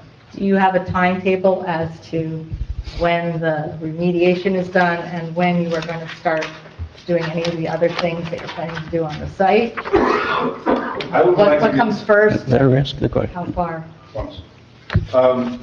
The time frame would be, I would like to start, the break of spring, is what I'd like to get this thing started. With the remediation? the Remediation first as well thing? as, yes, remediation as well as starting the perimeter and the buffers and those You mean things. putting in fencing and Yes. trees, et cetera? Revitalizing the property. So, Mr. Livingston, have you contracted or hired the Spencer Spurlock as your LSRP? No, Do you have an LSRP assigned? I will have one, as soon as this whole process is done. So you expect to be able to start remediation and you don't have an LSRP yet? In the spring. LSRP, time to dust, man. They really are. I can have somebody pretty quickly. You've talked with LSRPs and discussed this Yes. project. Explain an LSRP for those new members of the board. The LSRP is basically a manager that's going to assist in the remediation process. He will be there as basically a manager to make sure that the contaminated dirt in this case gets removed, and he does testing to make sure that all the contaminated dirt is removed. There'll be a big hole there, there'll be testing, and if the tests come back negative, and or positive, if it comes back positive, we'd have to keep digging, either digging out or digging deep. She asked you what an LSRP was. That's what An LSRP stands for Licensed Site Remediation, okay. In the good old days, you made an application to the DEP. You had to do all the studies and all, what have you. You submitted to the DEP, they reviewed it, and they would come back and tell you what needed to be done and what have you. That process was long, it was expensive, and it was really delaying the completion of these types of remediations. So they came out with this LSRP procedure to make it available to you. Property owner has to hire the LSRP. The LSRP has to do all of this work and submits it to the DEP and has to certify it and has to do all the stuff that the DEP used to do. So now they review that, and that's when you get your permission to do what you have to do. So a lot of the work that used to be done by the DEP are now being done by licensed professionals in the field. So that's what that process is. And all of that work will be completed before this is either utilized? Guys, I'm sorry. And that work, as a requirement or condition of approval, all that work will be completed before the site is occupied or utilized? We would like to utilize the property as we're doing the remediation, especially the buildings. So that's something I think the board needs. Is the residence currently occupied? no. The plan, when you were last here, was that the residence would be rented to a tenant. Ultimately, that would be. Is that still the Let me plan? ask the question. Yes, that would be that is the plan, yes. Would the LSRP be in place before you begin any disturbance of the ground? Yes. Any disturbance of the ground? Approval. The ground where that's contaminated, or the ground you're going to put in? I thought you're putting in some landscaping and doing some other things like that. Is that, I would like to know, like, before any fencing, trees, anything, I would feel like we would want when we know the site's contaminated, we have a feel for where it is contaminated, but I would like to just be sure that on those borders where we think it's clean, that it's indeed clean. If I understood your question from the beginning, being, if you're going to put in this landscaping and trees and all this other stuff, only to find out that contamination is going to wipe them out anyway. Or spread, or Yeah, whatever, yeah. because you're digging and you're taking soil out. Exactly. That's the question that she's asking. My understanding was it doesn't reach that far. It does not reach to this area here. This might be a Describe what little you're bit of a saying. question mark. I'm sorry, I don't know the western, east, and north. Yeah, but, Maple Avenue, specifically closest to where the gas station was. Yes, that would be the only question mark, and I'm not, because I know that the plume is in here. That doesn't necessarily mean there might not be some in this area. But to answer your question, I could hold off any of the perimeter stuff until the remediation is complete. But as Mr. Taylor, Scott was saying, I would like to be able to utilize the buildings and actually start doing a business. Which you already are currently, right? I am Doing not. some, or you have just storage, is it? It's being stored, yes, it's an overpriced storage facility. So just as a follow-up, if I can, there are some AICs identified in the May 5 dynamic report, which is a phase 2 environmental site assessment. Does that relate to a map? Because there was no map, there was no identification of showing the extent or even the location of the AOCs. Did the LSRP or did the consultant, is there a map delineating where those are and the extent of that group so the board can have an understanding? The original report was about 300 pages.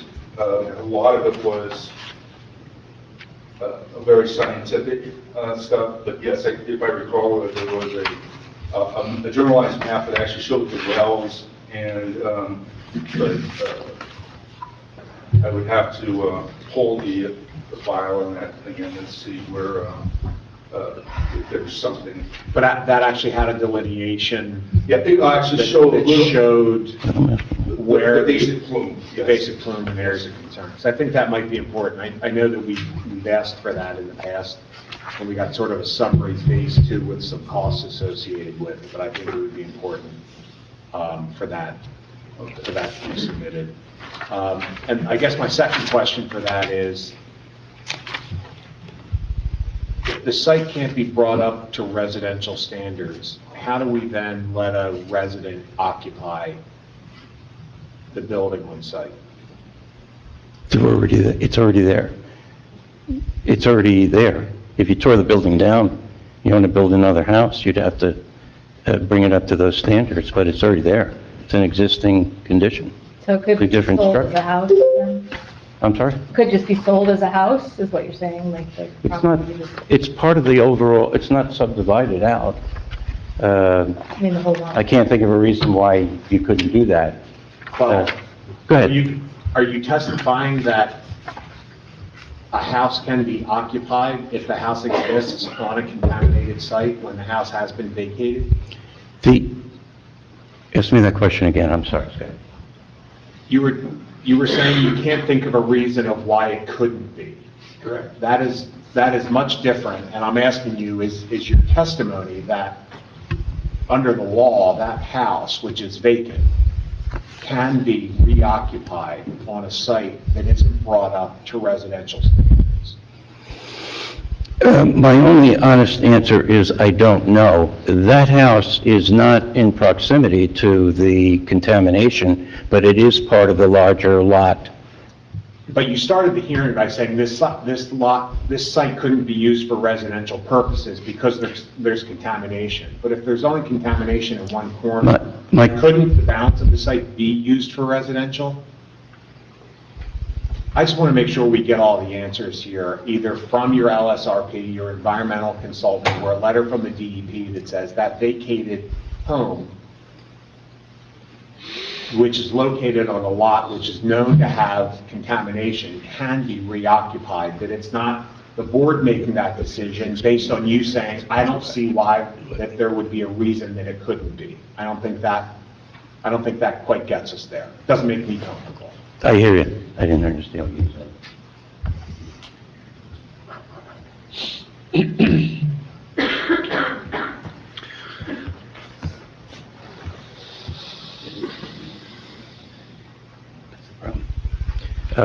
As as I'm standing here, I don't want to represent something if I'm unsure.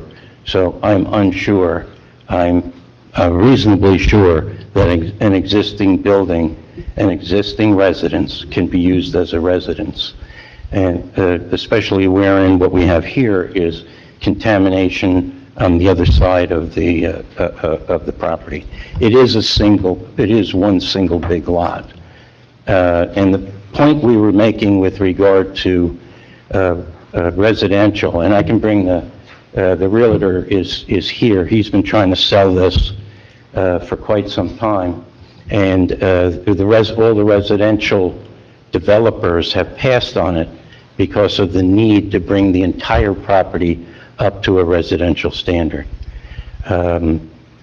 I can call Mike up now, I can call him up later, but... I think we heard that testimony during the use variance testimony, but That doesn't answer it. we need to protect the health and welfare, that's why we're here.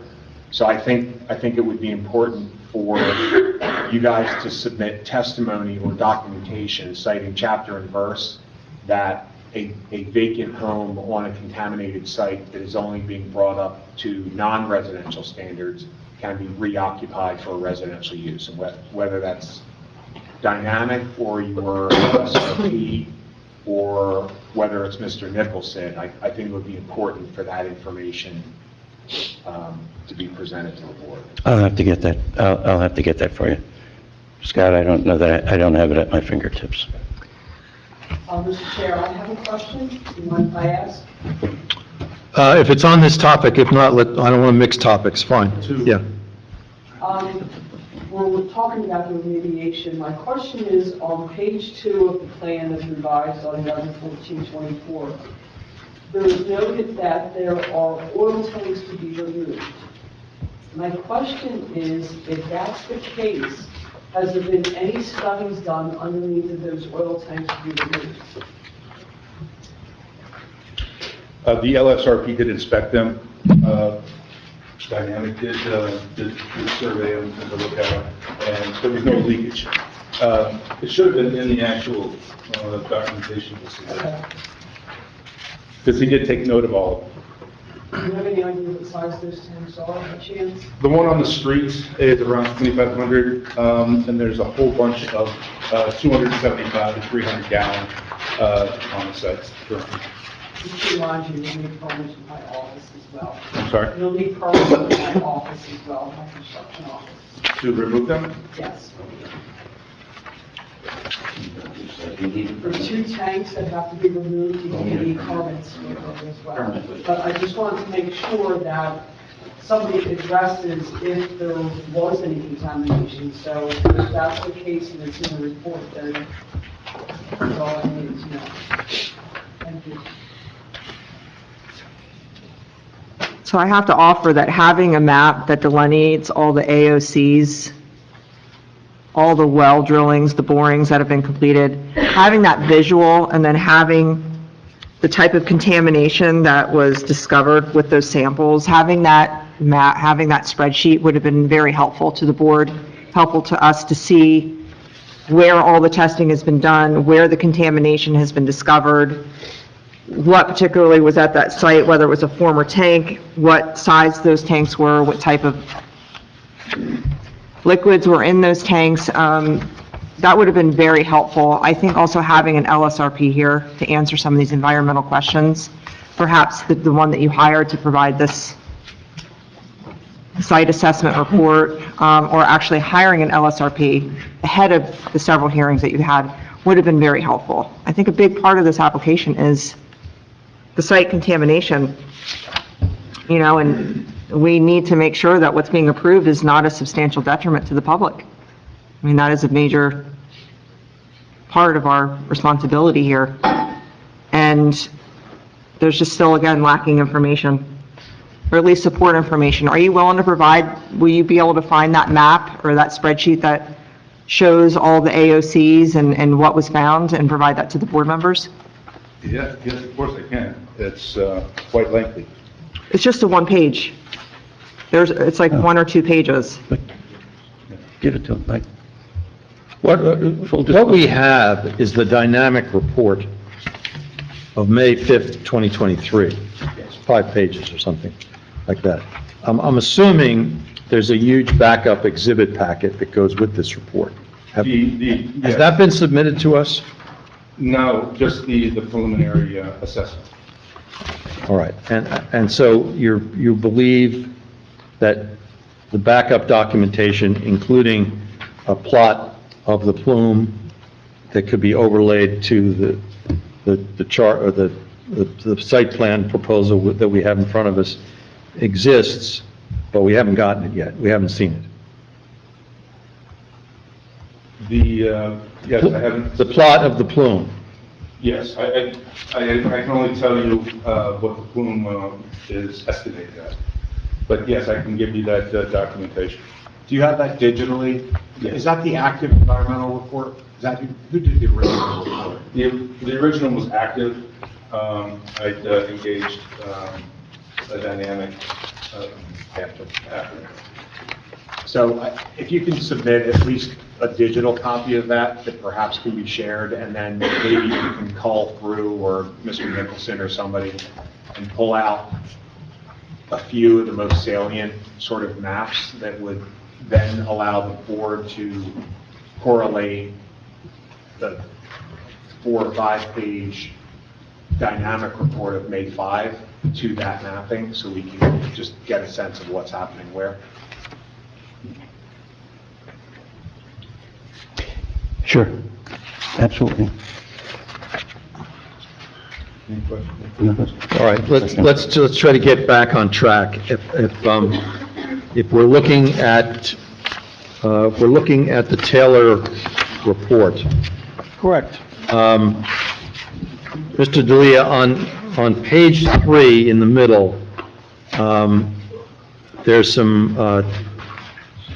a request by the planner for detailed testimony for the bulk or C variances, and I want to make sure those are addressed, but I'll leave that to you to guide your witnesses through that testimony and add whatever arguments are necessary to wrap all those up together.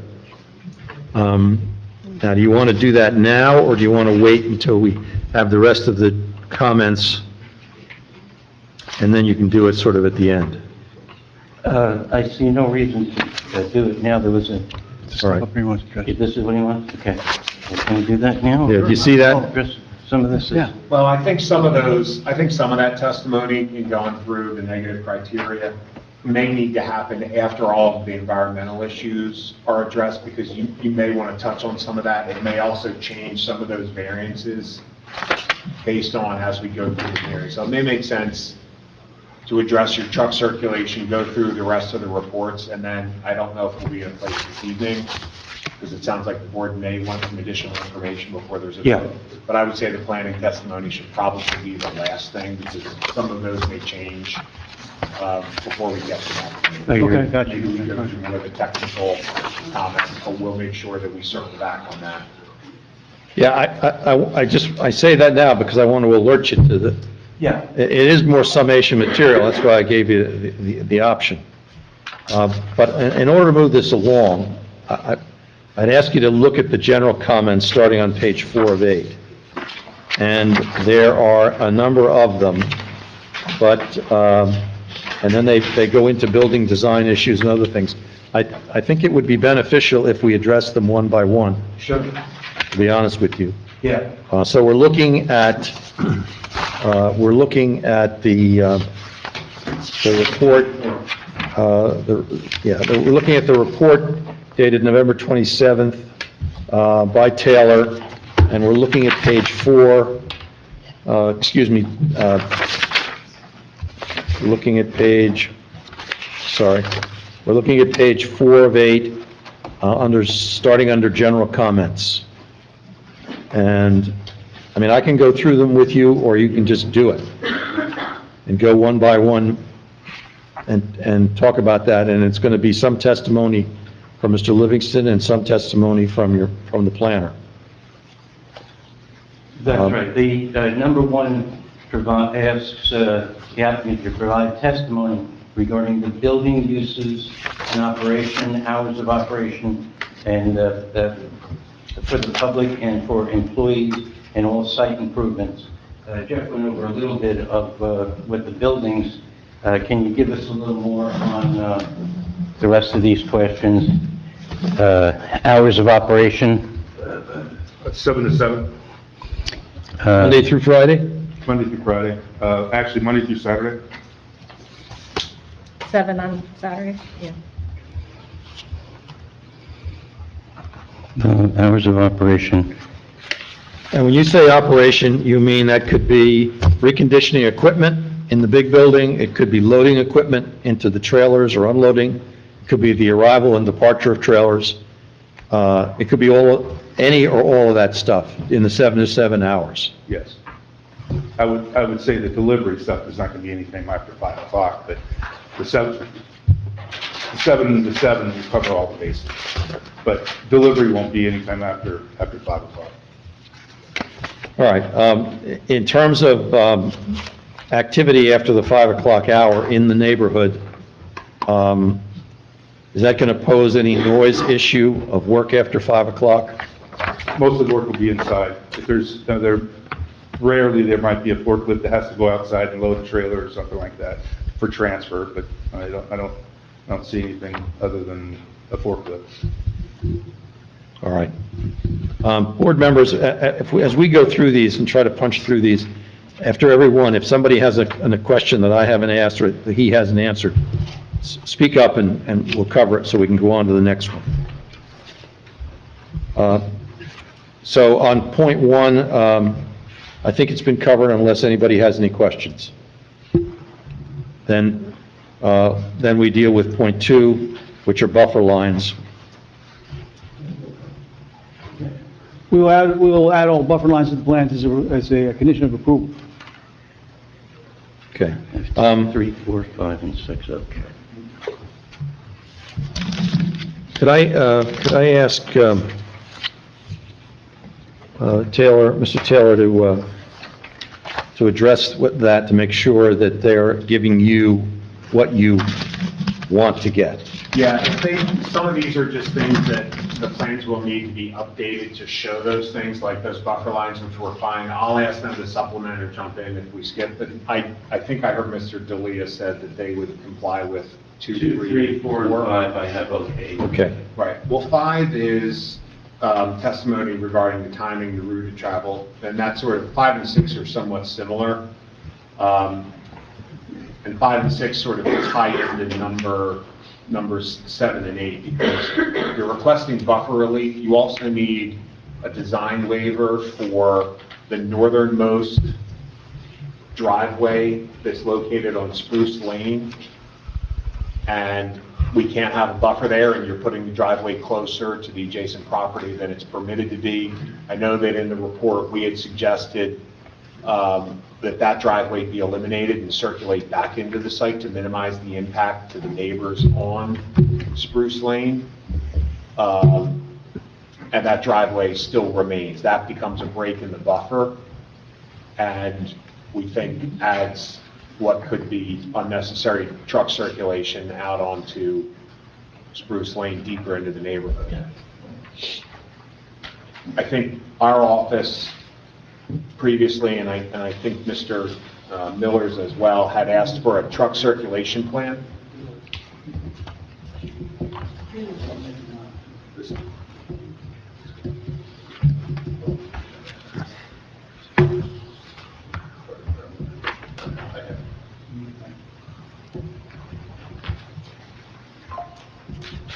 Mr. Livingston just indicated he thinks he needs that emergency access. It's emergency only, mind you. Which one's emergency only?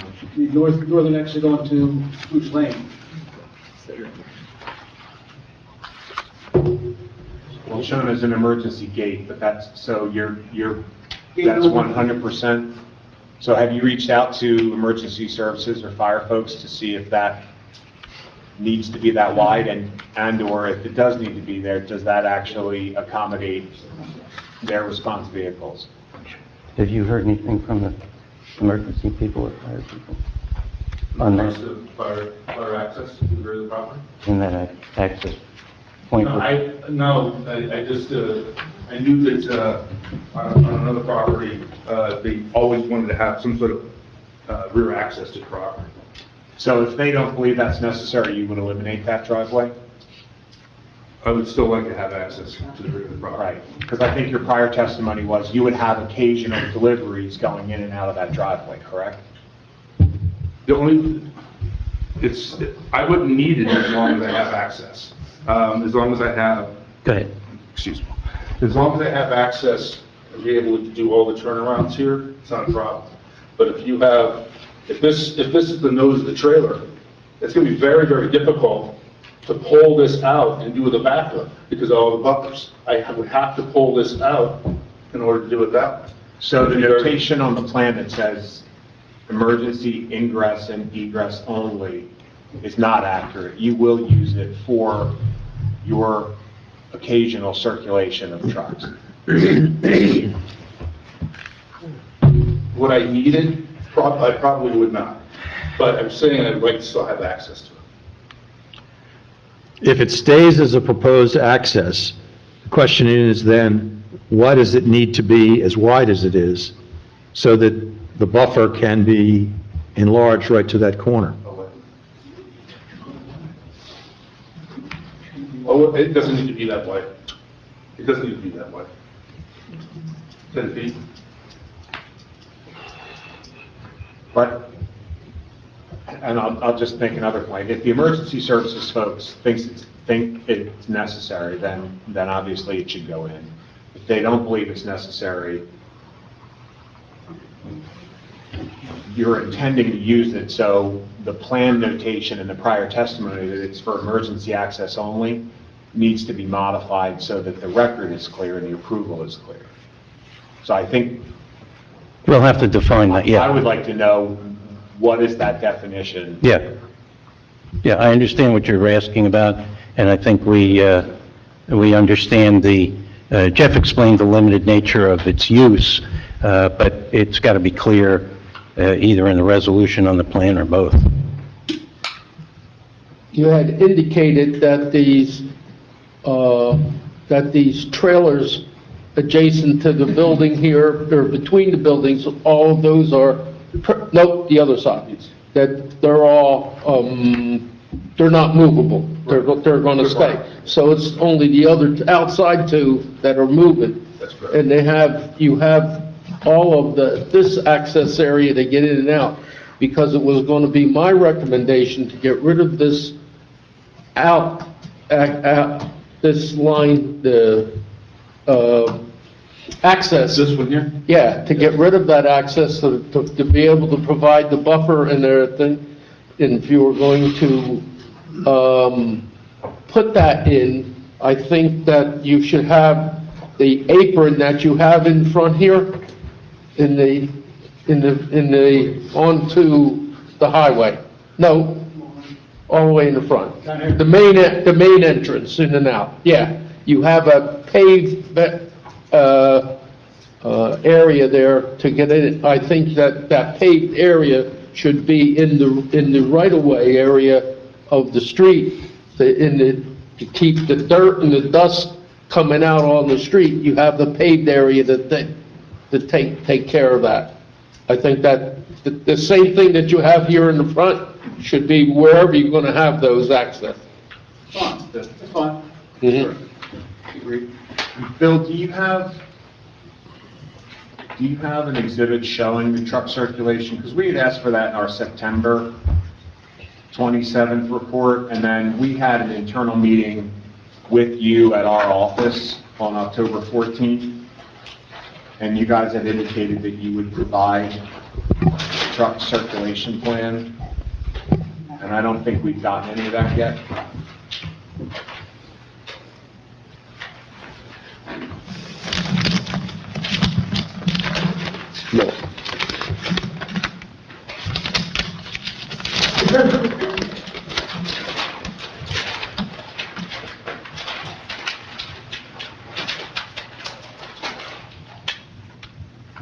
Is that the case? I'm not seeing it, hold on, I'm getting it. Wow. Well, we weren't seeing it either, so it's no surprise.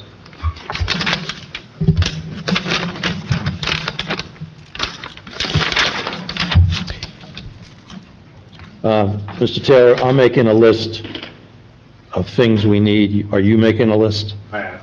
Okay, we'll compare our lists for. And Mr. Lee, I'm sure you're making a list too. I am checking it twice.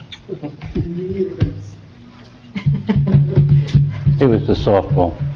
He threw me a softball. He threw me a softball.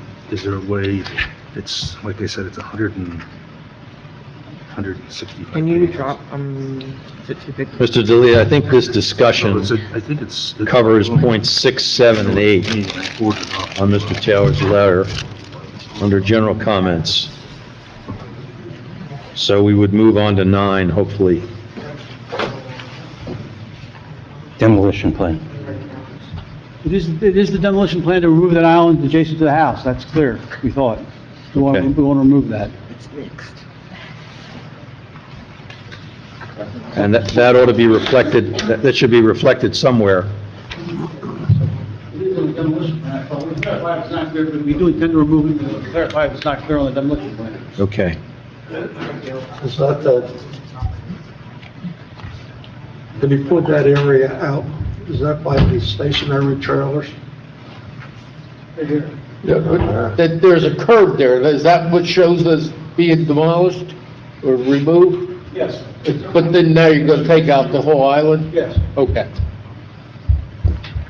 Okay.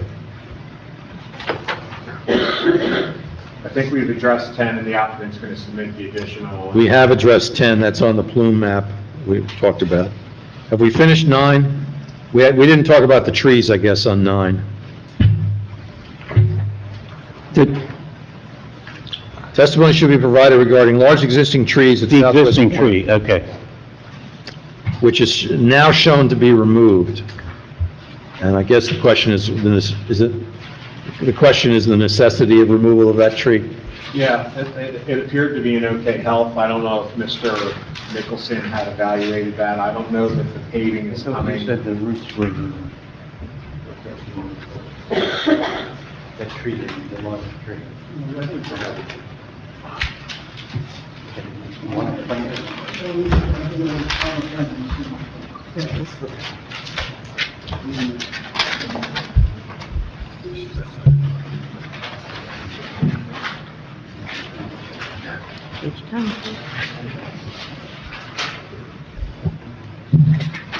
Mr. Nixon, you're searching for an answer to the tree question? He's checking his plan. It was on the plan, it's clearly on the landscape, and when we do want to remove, we're compensating for it. All right.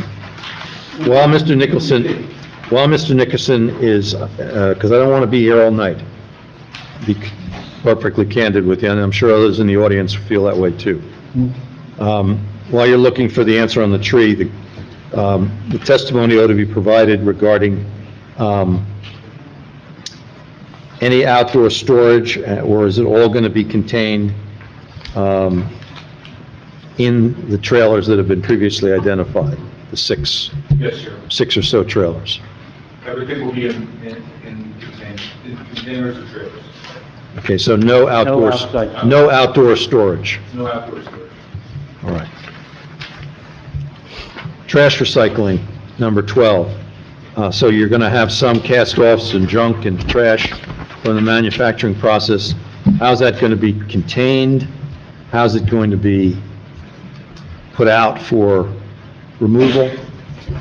Where are the trash containers, if there are containers in use, where are they going to be put? We should have proposed trash enclosure here in the southwest corner of the existing building. Okay? Is that clearly located on the plan? Yeah, 4. Okay. You know, 3 foot in the All right. The building is the southwest corner of that building, both construction buildings. All right, Mr. Change the comment. Mr. Taylor's comment provides some design recommendations on item 12. Do you agree to that? Yes. And the 10 feet by 8 feet is sufficient for trash and recyclables? Does that include scrap metal and things of that nature as you're welding, preparing things? All the scrap metal will be stored in a different container. Container outside or, I'm sorry. container outside or in a building? Outside, yes. Is that recyclable or Yes, be all sold? the stuff. Well, not in the recyclable bin, the scrap metal and what's stored in, aluminum, all that stuff. That's all. Which container? The closest one to the back shop, the 20-footer. This one here. 30-footer? This is a 20-footer, 30-footer. The smallest of the containers Yes, on your diagram.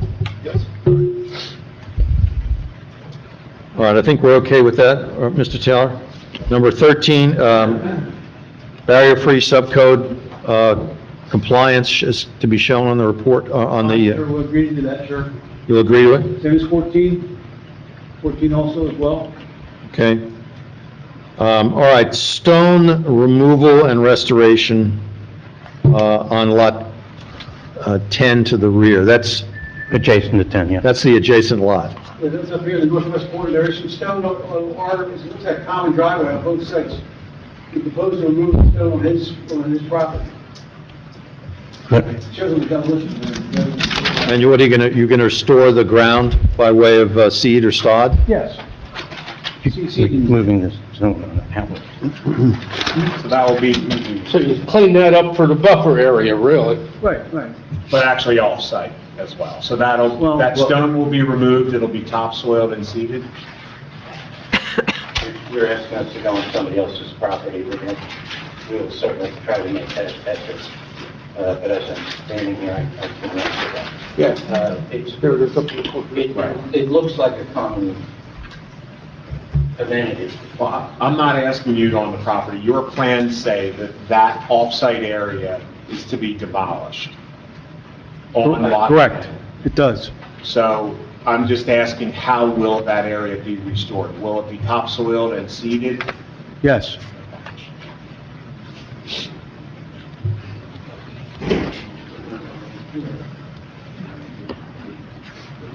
And I guess,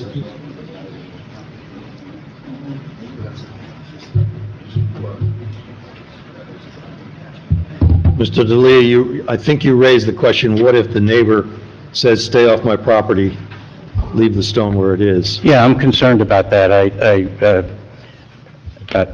want to, obviously, we're going to have this continue. I want to make a good faith effort to report to you, talk to that person, see what we can work out. Right, obviously, you can't trespass if the neighbor says no, but I think as compliant with the plan, you have to make the effort. That's what I said. All right, so it's agreed that you'll make the effort, and if agreed to by the neighbor, you'll go forward with the plan as discussed. Correct. Okay. Fencing is 16. The question is any existing fencing proposed to remain, or is it all going to be torn down and rebuilt, replaced?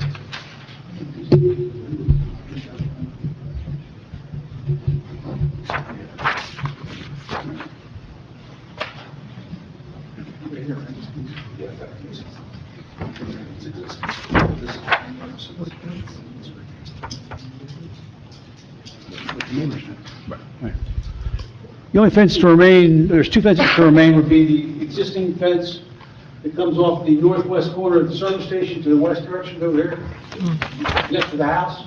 That will remain as is. So that should be indicated as remaining if It it... does, it says to remain right there. All right, and what about this perimeter fence, or what's left of it? Well, there's a wooden fence that's clearly the neighbor's fence up top here for lot 17. That's to remain Is that on your property or the neighbor's property? on his property. It's labeled to remain, just to be clear. And we're kind of using that fence as part of buffer. I mean, not using it for fence buffer, but we're not putting another fence up with that. We're using it as far as security, I believe. And then we've got the new fence along here. These are all new fences. So you're relying on the neighbor's fence for your buffering and security? Yes. That portion, Yes. That piece. that portion. I mean, the neighbor's fence theoretically provides you with no security, in my view, because the neighbor could punch through it, tear it down, and, do anything to it, and it's not even yours to control.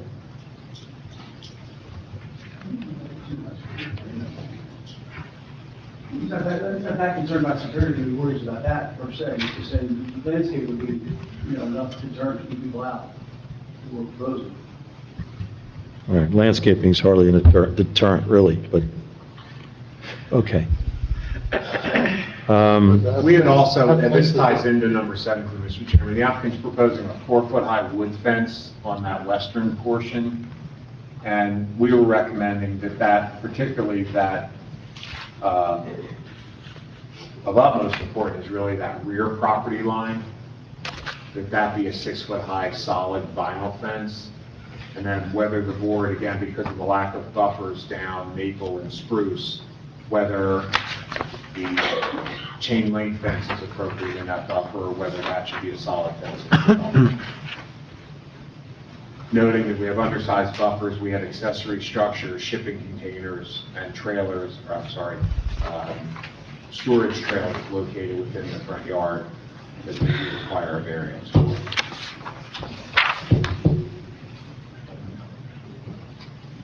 As much as I'd love to say that the plant material will do a great job, trees die over time. Well, Solid fence will. I mean, this board member doesn't believe that landscaping provides much of a security fence. Nothing in terms of security, very little in Yeah. terms of security, and So what do you want to do, Mr. D'Elia, what does your client want to do regarding 17 and 17 and 18 all involve perimeter fencing? Do you have a picture of this? I remember that total disrepair. Since we're going to be coming back, what I'd like to do is look at other choices. I want to look at the density of the landscaping there, because I think it would be a deterrent, and the wood fence would be more natural with what we're putting there. So I would like to talk with Scott and see if I can work something out, and if not, you're going to impose whatever condition you think is appropriate. Right, good, okay. 19, overhead wires. That should be just a plan revision, I think, Yes. because they are what they are, Yes. but they need to be shown. The flagpole, and the clearances, because mainly if you have tractor trailers coming in, we obviously need to make sure you have 13-foot-6 clearance. yeah, that's a good point. Look, just show it. So, flagpole, yes, stays, goes? Yes. I think you, in a previous testimony, I think you said it stays. Yes. It stays, I have it noted as to remain. all right, and it should be noted on the plan as such. Okay. 21, to the extent the plan should be updated, I think it ought to notate, and the planner does too, what's going to happen to all existing tanks. Okay, so it's a Including any of plan. those to remain, because I think there were some above-ground tanks on site, and I don't know if any of them were used with the operation. You will be removed. Yeah. I think there is one obvious above-ground tank just behind the service station, and so that goes. Yes. That'll go, okay. And 22 talks about signage. Again, if there is to be any, that's got to be updated on the plan, and then, If not, sign it. You'll set it on the road, you're talking about on the building. I was planning on doing something on the building. all right, so those details ought to be provided, correct, mister? Correct. All right. Is there a variance is needed for that sign on the building, since it's in an R2 zone? So it would be, the board did grant a use variance, but I think we can evaluate that, and if there is a C variance associated with that, the board could then consider that. But if there's any sign that's going to go on the building, that needs to become part of the application.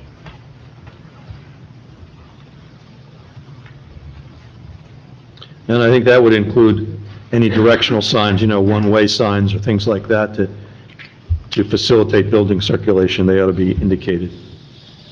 We get into D, building design.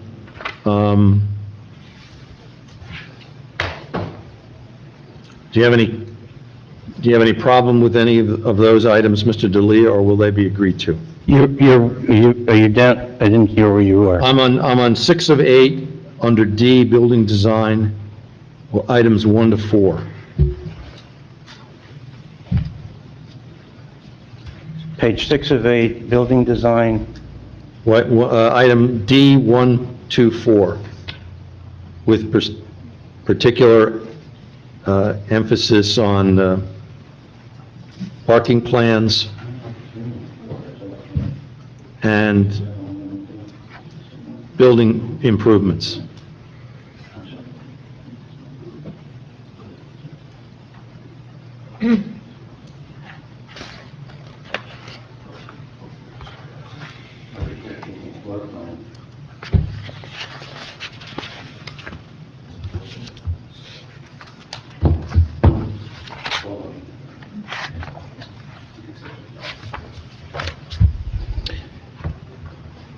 Other than some office space, it's all just wide open warehouse kind of space, so All right. we didn't see it, we would respectfully submit that it's not needed, because of the nature of the use here. Mr. Taylor, what say you to that response? If the only office area is the eastern portion of Building 3, and there's no other use in there, no manufacturing, because our ordinance breaks down for industrial uses, office versus manufacturing versus storage, and there are different calculations for all of those. Sure. So we just need to have the square footages for the buildings assigned appropriately based on the ordinance, to make sure that the parking calculations are accurate. Okay, Bill just said, we will do that. Mr. McKay, earlier this evening, you mentioned manufacturing, and Scott, you just mentioned manufacturing. As you know, you and I have bantered a little bit about that. Would you be happier if I use the term remanufactured? I would prefer the word manufacturer not be in there. I'm not trying to be disrespectful to you. No, I'm just saying. Because if I said to you, this was the example I gave you last time. I take my car to the car repair place. They look in and they say, you got a dead carburetor. We're going to take it out and put a new one in. Now, if that's manufacturing, then we're manufacturing.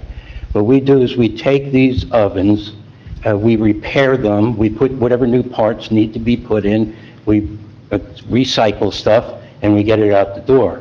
There's no assembly line, there's no real manufacturing, I'm making any. We raise that because our ordinance only has categories for office, storage, and manufacturing assembly. If you're using that So I'm using that now. in a very broad sense, No, in a very specific sense, in the calculation of your parking requirement, because an area that's used for storage, the back building, there will be pallets and stuff stored all over there and maybe no employees in there, so it has a much lower parking requirement per our Okay. ordinance. An area for manufacturing, assembly, or repair, under our ordinance, it's called, I believe it's manufacturing and assembly. okay. That typically has employees doing the work, so that has a higher per square foot requirement. So I'm not using it in the context of your use variance or your operation, but only in the context of fitting it into the categories of our parking. I now understand why you're saying that, and we'll take a look at that, and again, that's part of, put that on the list. We'll call it refurbishing equipment, but we understand it falls under the In your ordinance, the it would be, ordinance yeah, of I manufacturing. didn't appreciate that. I was, again, didn't want this image of of an assembly line and actually manufacturing stuff. It's more like a car repair place. All right. So the square footage information will be, that's what's important. Yeah, I'm gonna- Calculate parking. We'll work something out there. We'll figure that out. All right, the last item on 4 is significant because it covers exterior appearance of, I got it okay for number 4. I had okay for number 4.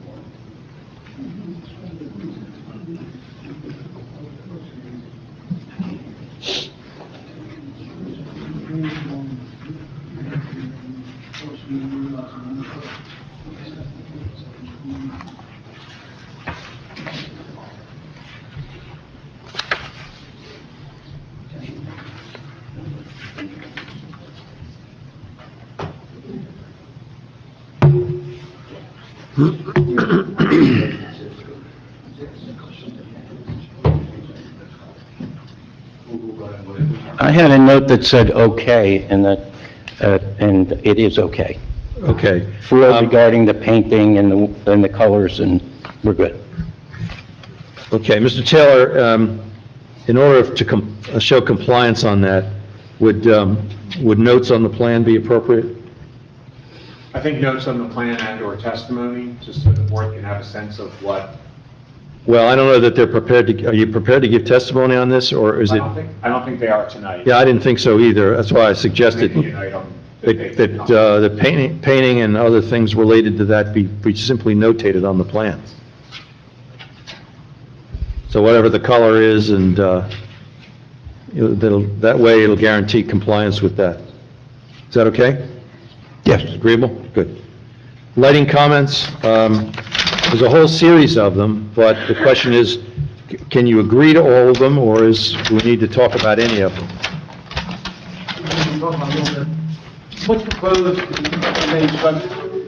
lighting up here with one, two lights, one lit over here, one over here, to light up only this area here, it looks,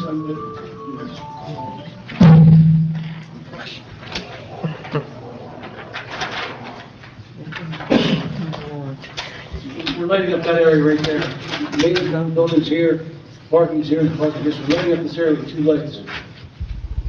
We're free to whatever you want to control the lights, I don't know if any more lights are necessary, that's one, how much on here about. Lights should be expanded to show all existing lights, I don't think we want any more than what we have. We're trying to put down with dull order, because the residential neighborhood, so we want lighting here in the interior of the site, these two lights. All right, and you're going to reflect the coverage of those on a lighting plan? They're already on here. All right. And so any other lights that are out there will be removed. The only two lights, aside from emergency egress required by construction.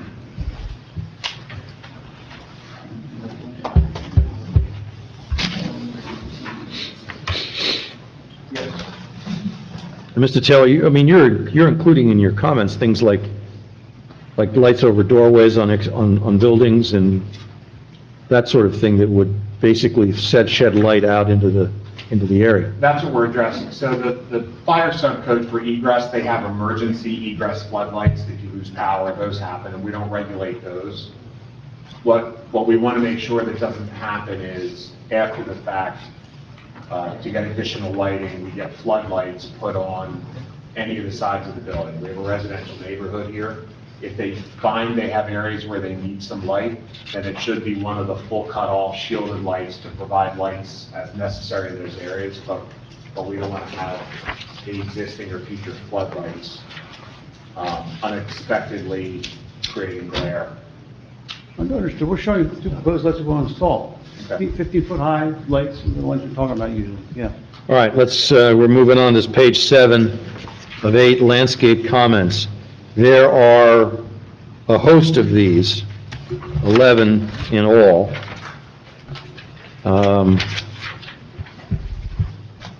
And so, Mr. Nicholson, have you had a chance to go over this? And are you in agreement with the proposals, or do you dispute some of the proposals? Mr. Lee, I say the same to you. And let's deal with what you can agree to, and then let's talk about what you have an issue with.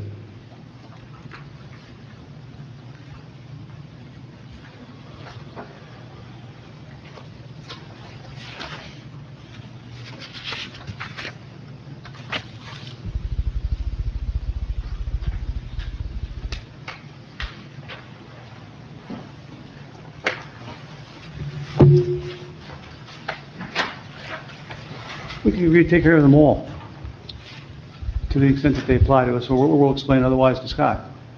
All right. And I think that one might be appropriate because it will speak to the applicant's testimony in support of their reduced buffer widths. But it may make sense when the applicant comes back with the additional information for that landscape buffer and for these landscape modifications to be made on the plans, and not just have them as a condition of approval after the fact that we lose some. I think that would be appropriate to have for the next hearing. Yeah, and in particular, there's some size, some buffering, landscaping size issues that are raised here in 2 and 3 in particular. So I think those need to be addressed. All right, so it's, you agree to address each and every one of those? Thank you. All right, Including this one. Mr. Taylor, that covers your report. Is there anything else that you want to go over before we move on? Not at this time. Okay. We have Marty's, Alimo's report of November 27th, 2024. And I want to address the open issues. A number of the issues are satisfied, but a number of them are open. So, Mr. D'Elia, who's going to address those? Mr. Nicholson or you or?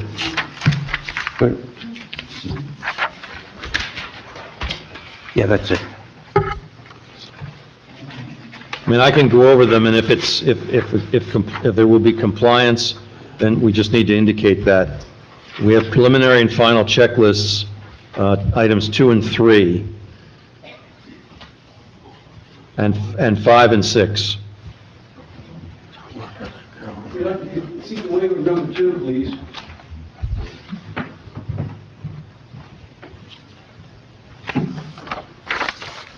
No coverage, you show all structures, everything that 200 feet, and that's all the neighbors' buildings and fences and everything else. We don't know what we're dealing with out there, I think that's the waiver there. Marty, what's your thought on that? It's your request. For number 2, is all the outside stuff, I don't think we're concerned with that. The owners, I'm sure that. Yeah, it's your item. All building structures, wooded areas, easements, right-of-way signs, paving, et cetera, within 100 feet. right, we Are don't, you agreeable to waive that? yeah. Done. Number 3 will provide. Okay?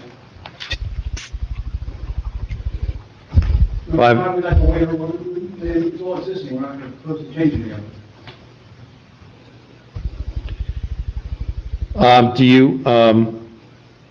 Do you know where it is on site? Are you able to put it in as to locations on site? Do you know where it is, where the pipes run? Extensive research, no. Not without extensive research. All right, Mark? What's your position on that? But generally you locate where all the utilities are coming to both the residents and your building.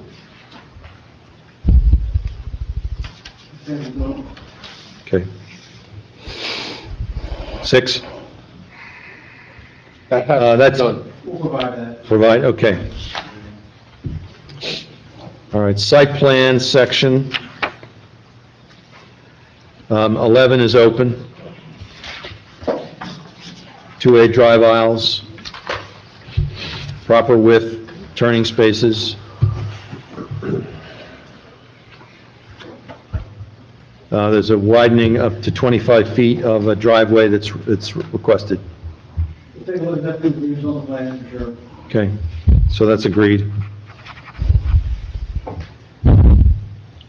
14, wheel stop issues, No No problem. problem. agreed. Agreed, yes.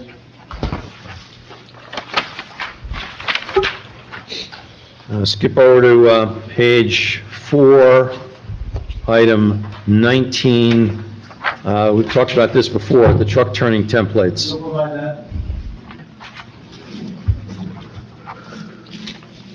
22, stormwater management issues. We're gonna have to do something about water quality. You'll be able to use that back corner to do something to Because that's where all your water's collected now. Well, we worked some out with you on that per se, but we, per se, we don't have to provide that because of the fact of the amount of groups going on site. You're saying for those thresholds, you're not making development, but if one builds some enhancement, works on campus on something that's kind of mid-term kind of thing. I think, Marty, is the issue that presently the site collects water down in that corner, and just, is that a primary concern? It's not shown on the plan, but there's a outlet structure that crosses the street. So you can collect the water and hold it, discharge it through that. It may be doing that through that facility right now. I don't know that. You may be able to check that out. Well, that's the issue to address then. Okay, and you will do that.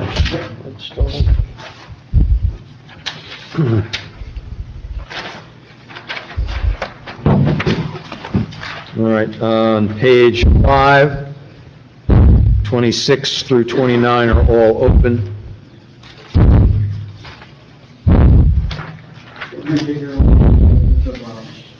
Okay.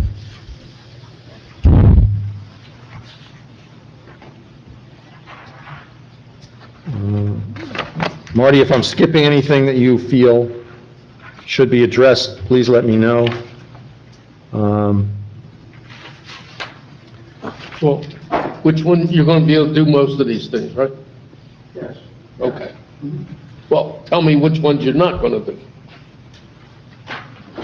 Where are we? I thought we were on page, We're on general We're up comments. to 26, I think. 26 to 29 you've agreed to do. Yes. All right, so now I'm moving to general comments, the last section, which is, Administrative comments, we'll collab all the standard stuff, we'll collab that. right. Secret stuff, that's okay. All that usual.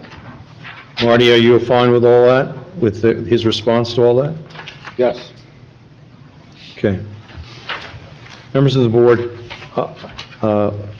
I didn't hear too many questions during our discussions, but anything we need to go back to? Do you have a concern about, not sure you understand, or? All right, otherwise, let's, Mr. Chairman? yes, Also, just a reminder, is that we have an ordinance for Knox box with the fire official. We may have you provide, if they choose to move forward with everything, we may have to provide a Knox box to that building with the key. Just so you're aware of that on record, that's a township ordinance. When this revised plan is put together and submitted, is this something that the fire marshal is going to have to take another look at? I would believe that you would. Yes, Absolutely. Yeah, Yes. okay. because he looks at the location and whether or not he can utilize it. Right. So that's just a bit of advice to Mr. Nicholson, but I assume at that point, the fire department could address the Knox box issue if it, Right, that comes from Mr. Myers, the fire official, not Right. from the fire department, per se. all right, well, would the fire marshal's review of, cover the Knox box issue? Yes, it would. Okay, so, cover that. He said it was required, Yeah. All right. For the state. Yeah, hang on a second. Go. Okay, Mrs. Ludden has a question. Or a concern. So mostly about the stormwater. I know you were saying that because you're not changing to be required to do stormwater upgrades, I think is what I heard you say. But on the one page that I have, 3 of 8, it says that the impervious surface is going up 61.4%. Is that due to the gravel that's being put in for the driveways, or? That's a significant increase. Yeah, That's the amount of impervious coverage. yeah. So it's significant more impervious surface than, I think, a normal residential area would be. That is allowed. That's all, it's less than existing. We're removing some. Okay. So that, I just be concerned that there'd be additional flow into a neighbor's yard, especially during the time that you're doing There will construction. not be, the whole site drains in on itself. It drains in on itself, it's very low in the northeast corner, so it drains in on itself. I think it's partially because the soils are so good, it's not going in and out. But as Mr. Miller pointed out, there is an outfall pipe to the northeast going off the site that carries water away from the site. Okay, So it won't be a problem with neighbors. It's a matter of, we're not increasing the impervious surfaces that would trigger the stormwater management requirements per se. okay. All right? So it's existing. And so you're going to deal with the culvert or pipe, whatever it turns out to be, and the flow of stormwater back into that corner Yes, and its exit to wherever it goes. yes. Yep, All right. Marty's satisfaction. All right. And Marty, could that include having to put in some sort of a small catch basin in that area? There may be some structure required. You won't know that until he gets to it. We'll be fine. The point is to contain the water on the property and not have it spill out onto the street. Understand, yes. Yeah, okay. I would All right. imagine that there will be some kind of control device will have to be made there. So I believe that's the one that runs underneath Maple out to the Warren Highway area. That catch in the corner. So if you follow that out under Maple, there's one at the county's area right there on that corner piece of property where the Rice used to own, where they used to pick up the trash on now. So you might, when you're out there, you may want to kind of follow that there. Check it out, thanks. All right. Professional comments anymore, or have we covered everything that we need to? I think we covered it. We're going to do those aprons in front of the outlets, driveways, right? Yes. Yeah, okay. Our board members have any questions? I know we've covered a lot, but Just one question, just Go for my ahead. memory, really. I think I asked the same question last meeting. This is not a proposed use. The applicant already is leasing the property, I understand, so he controls the property, but it's not a proposed operation that's going to happen. It's already happening. He's already been operating the property. And the reason I ask is I want to make sure that the local residents, the people in the single-family homes, have a good idea of what's happening here now, and they know what's going on, and nothing's going to drastically change in the future. Come on up to the mic. The business is actually very dormant right now. So it's not once this whole process is completed, I will be more of a bona fide business. Right now, it's more of it's just a storage facility right now. Very little activity going on right now. thank you. All right, Mr. Dooley, I do want to open this to public comment because this is so complicated, this site. I know. In my mind, that I want to see if we have any other questions that would need to be addressed, and we'll do it both in the public here and we'll do it online. So I saw a man with a raised hand back there. If you have a question, come up, please. More of a comment, I would say. That's fine. That's Alexander fine. Bartow. Questions or comments? Give your name. Sir, I swear you swear or affirm that the testimony here will be the truth, whole truth, nothing but the truth. Yes, Your name and where you live. Alexander Bartow, 1402 Tasker. So I was here before, I was here a year ago. Came up before you guys, and the environmental issues that they talked about, and, I mean, they did a preliminary assessment, anybody can do that. That does nothing for the remediation. He's nowhere closer now than he was a year ago, and breaking ground in 3 months or whatever he was talking about is not gonna happen. The one thing you guys talked about a lot was his lease agreement. You never had a copy of that. I have a copy of that. And what his agreement is, it's a lease, sales agreement, and environmental cleanup agreement, which he has not done. He has not held up his end of the bargain. I actually have activity logs from the DEP.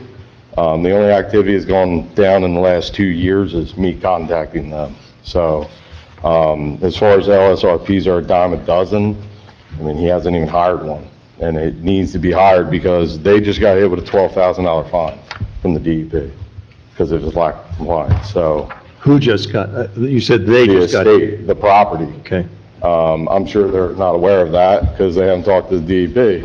The biggest problem that we have right now with my family, and again, I'm not part of the estate, this is my family's property, but he is underperformed on this lease agreement.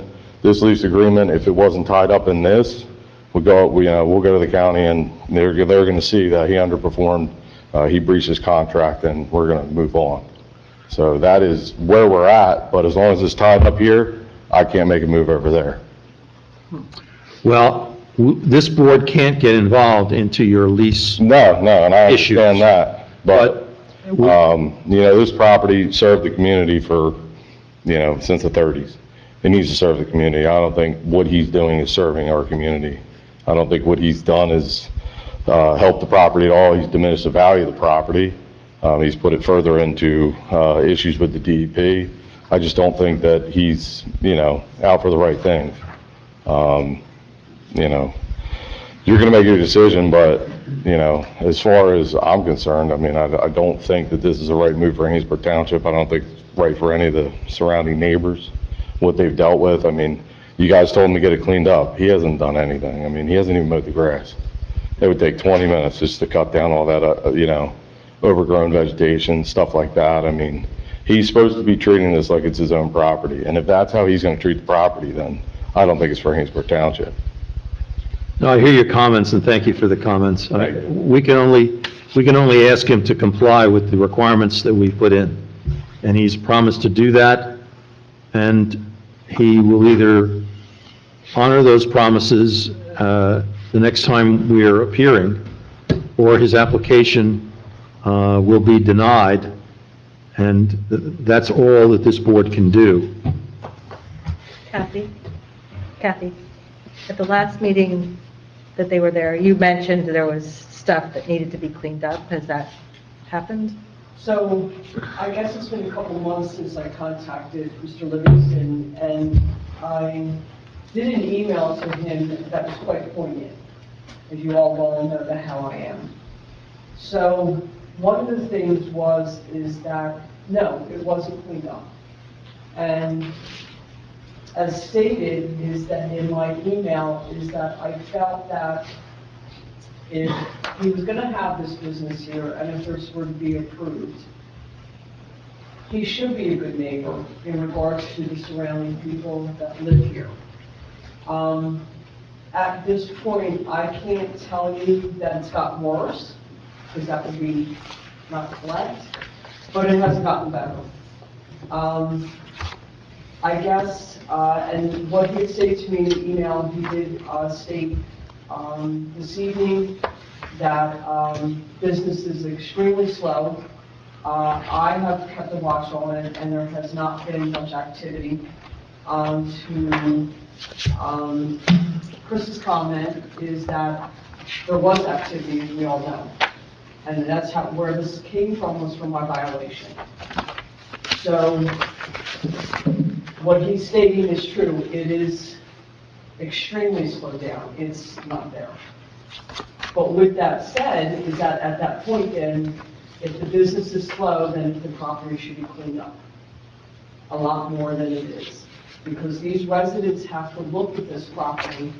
None of us really do. We don't. We drive by and we go by. But the people that live there 24 hours a day, 7 days a week, are looking at this. I've been here 22 years, and the property was an oil company. But even with that oil company, they kept it very clean on the outside of this. And I know that for a fact. So what concerns me is that at this point, Mr. Livingston, you have an opportunity to clean this up before you come back, to help these people make a better decision for you, to show that if you get approved, that you will be a good neighbor to them. So, and that was the point of my email to you. Mr. D'Elia, could we get an agreement that Mr. Livingston will take necessary efforts to tidy up the place? Kathy, I'm not sure what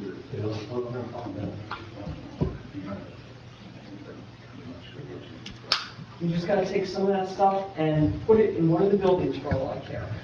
Yeah. So, The answer to your question, Mr. Chairman, is yes. Thank you.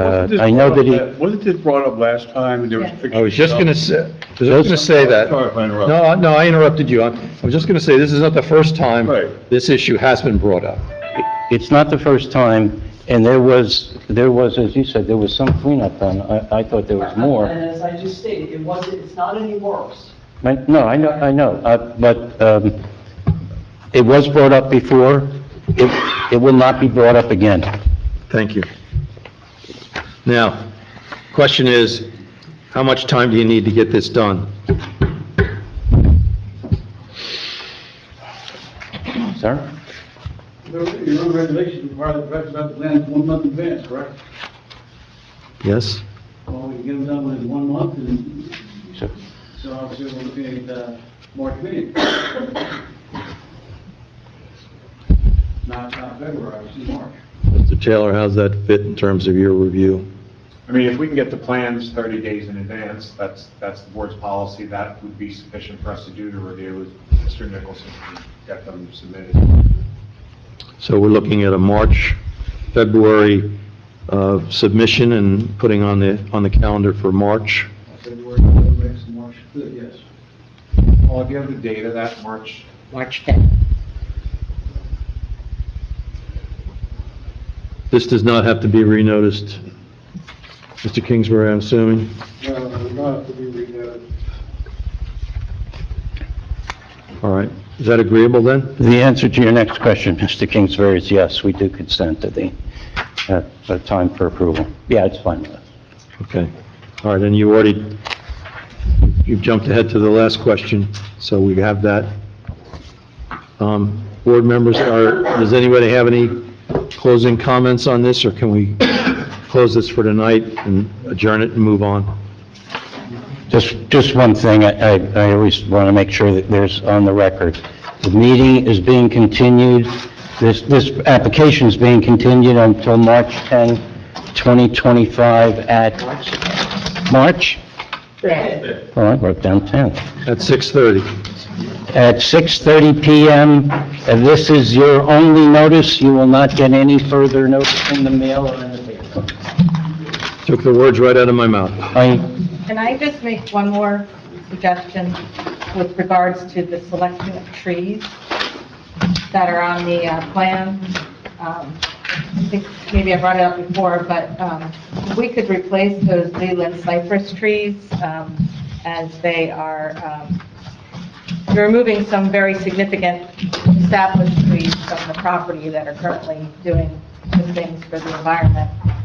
So I would like to make sure that the trees that are replacing them are also beneficial to the environment as far as pollinators and all of that sort of stuff. So our recommendation as the Environmental Commission was to replace the Leland cypress with maybe eastern white pine instead of the Leland cypress. And also replace the skip laurel, which is not native, with like maybe a mountain laurel or some other kind of similar kind of native. With that advice, Mr. Nicholson, can you work with Mr. Taylor's office Yes. What I was going to say. on those issues? We heard you. And All right. All right, I think we're done for the night on this. Motion to continue to March 5, 2025. Yep. Can I have a motion?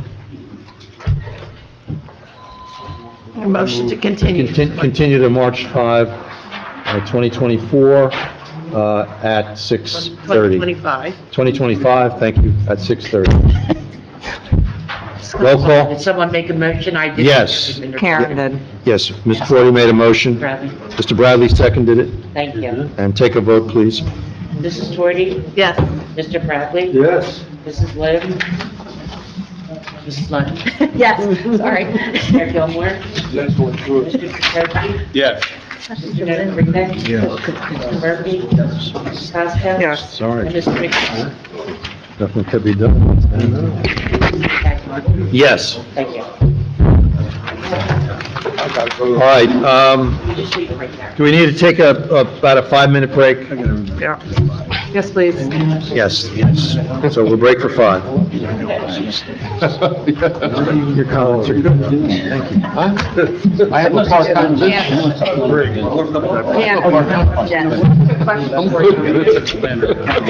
Can we reconvene, please? All right, next matter is D on the agenda, case 24-21, Mosside Properties LLC. Mr. Coleman, you represent the applicant? Well, for the record, Your Honor, it's Charles Petrone for the firm of Raymond Coleman and Heinel for Mosside Properties LLC for this evening. And thank you, just want to wish the board Happy New Year. It's been a little while since I've appeared before the board. I think the last one was the Long Bridge application. So it's good to be back, and to the new board members, congratulations, and the board professionals. It's really a pleasure working with your board professionals, so it's nice to see each of those gentlemen back as well. The application before the board this evening is for a use variance to permit a residential dwelling to be constructed on Royal Avenue. The property is identified as Block 59.01, Lot 3. Excuse me, for 1 second. Mayor Gilmore and Mrs. Torty have to recuse themselves for the use variance. No problem. I was getting into that, but that's crossed off my item now. The property is located in the SRC zone, which does not permit single-family residential dwellings. In fact, the language is it's prohibited.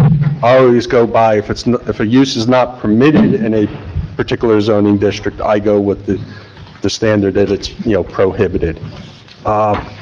As you can imagine, the bulk requirements for the residential dwelling also do not satisfy the requirements for the SRZ with respect to front yard setback, side yard setback, lot area, and lot frontage. Usually, as the board is aware, those requirements are greater for a non-residential use than a residential use. Actually, the setbacks for front yard setback, side yard setback, and lot frontage, we designed the layout for the dwelling in accordance with the requirements for the R2 zoning district, and that was a recommendation that Mr. Taylor had also made in his review letter, that if this board were to grant an approval, that moving forward, any further development of the property be in accordance with the R2 zoning district requirements. During our presentation, we will address the comments contained in the review letters. I will indicate, at the top, from the outset, that we had no real objection to any of the comments.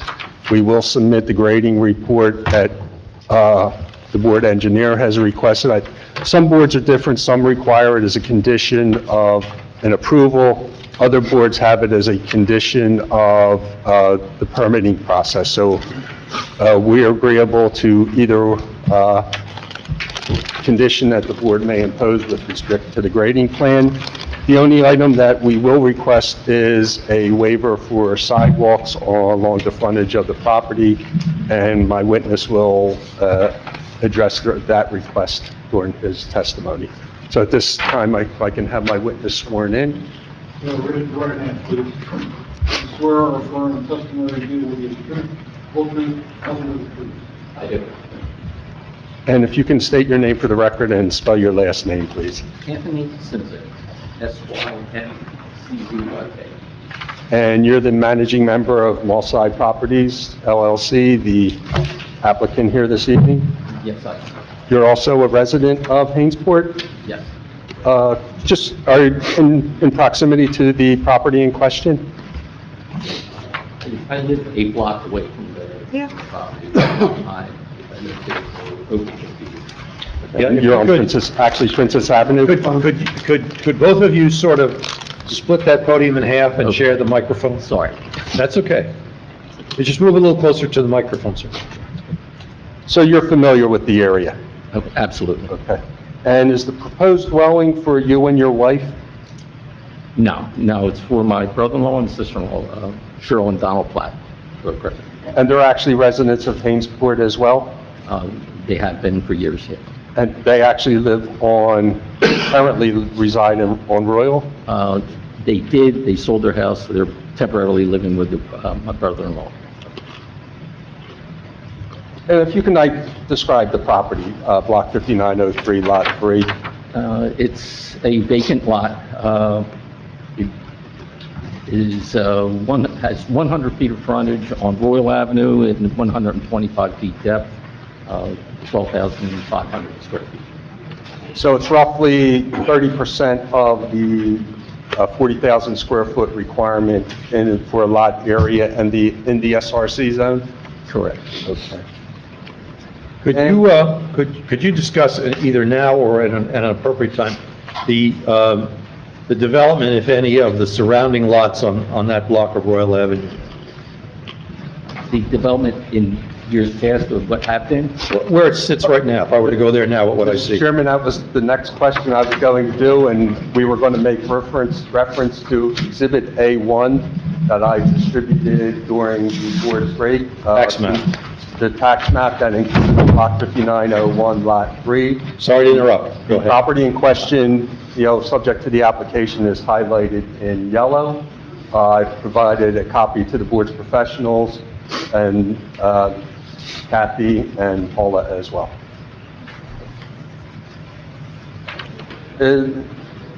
Basically, is the area in question, there's a mixture of vacant lots, residential lots, and non-residential uses? Yes, correct. Okay. I want to walk you around the neighborhood, basically starting with Block 59.01, the block that contains Lot 3, the property subject to the application. First in particular, Lot 1, which is approximately 1.1 acres. And can you tell us what that property is used for? It's a residential use at the moment. There's even a swimming pool on it.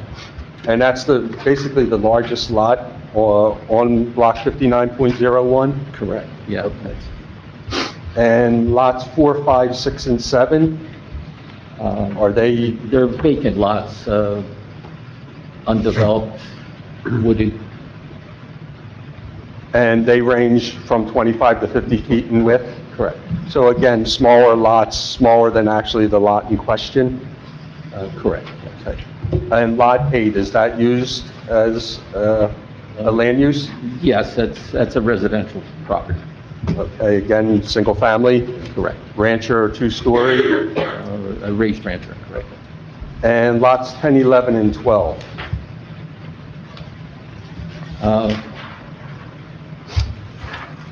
Most are vacant, but 10 and 11 and 12 are used by the plumbing supply, which I have on Block 6001. It's a storage building that I have there. And that just serves the existing plumbing supply company? Correct. That's located off-site? Correct. So I'm clear, 10, 11, and 12, there is or isn't a storage building on it? There is a storage building. There is a storage building, okay. Which of the lots, or does it straddle the lots? It's mainly on 10, and it might possibly go into 11. Okay. And that storage building's roughly 2,800 square feet in size? I would guess around there. It could be larger, 3,000 maybe. I don't know for sure. Okay. I can't remember. Now I want to direct you to Block 5501, which is adjacent to Royal Avenue on the other side of the street. First of all, there are lots 1.01. These are all residential lots. 1.01. One is residential, 9 and 11 are residential. And at the corner, there's a auto repair shop. And that would be Lot 12? Yes, Okay. And when you say a residential lot, that's your way of saying there's a house on it? correct. Okay. What was this, 12? It's a auto repair. Thank you. And with respect to the lots from Block 5501 that front on Princess Avenue to complete that block, Howard, Lot 1, is that used for residential purpose? Yes, Lot 1 is a residential rancher. Lot 2 is where we live. Lot 4 is another residential building. And on the corner, there's a municipal pump station that the MUA has. And that's confined to Lot 6, 7, and 8? Correct. Okay. And now I want to bring your attention to across Main Avenue, Block 60.01, which is properties located between Main and Route 38. I believe lots 1 and 3 are used together. Yes, that's where my plumbing supply business is. And how about lots 2 and 4 that front on 38? That's the shopping center used for retail and office space. And adjacent to Block 6001 is identified as Block 5601. These lots are located between Royal and Princess, between Main and Route 38. Do these lots have Route 38 frontage? Yes, they do. So they extend the full depth of the block between Main and Route 38. Is that a yes? Yes, there's a auto dealership there and a Sherwin-Williams. Okay, so again, commercial use, typical of a Route 38 retail environment. Now, with respect to lots fronting on the next street over from Royal, which is Iowa, which is 64.01. If you can identify those land uses, beginning with, I guess, lot 7.01, is that used for residential purpose? Yes, there's, let me see, 2 houses there now. It's all residential property, and there's vacant lots behind them. So you're saying lot 7.01 and lot 14.01 include residential houses? Correct. Okay, and those are the 2 largest lots from that particular property? Yes. And to the rear of Royal Avenue is Pulaski Avenue. What is on the other side of Pulaski? There's the railroad, and on the other side of the railroad is more residential property. Okay. And the dwelling that is proposed for Lot 3, the plans identify a footprint of 27.5 feet by 56 feet, or the equivalent of a house that is 1,540 square feet in size. Is that correct? Correct. Okay. And as I indicated in my opening statement, the design or layout on the plan was based on the R2 requirements. Was that correct? Oh, yes. Okay.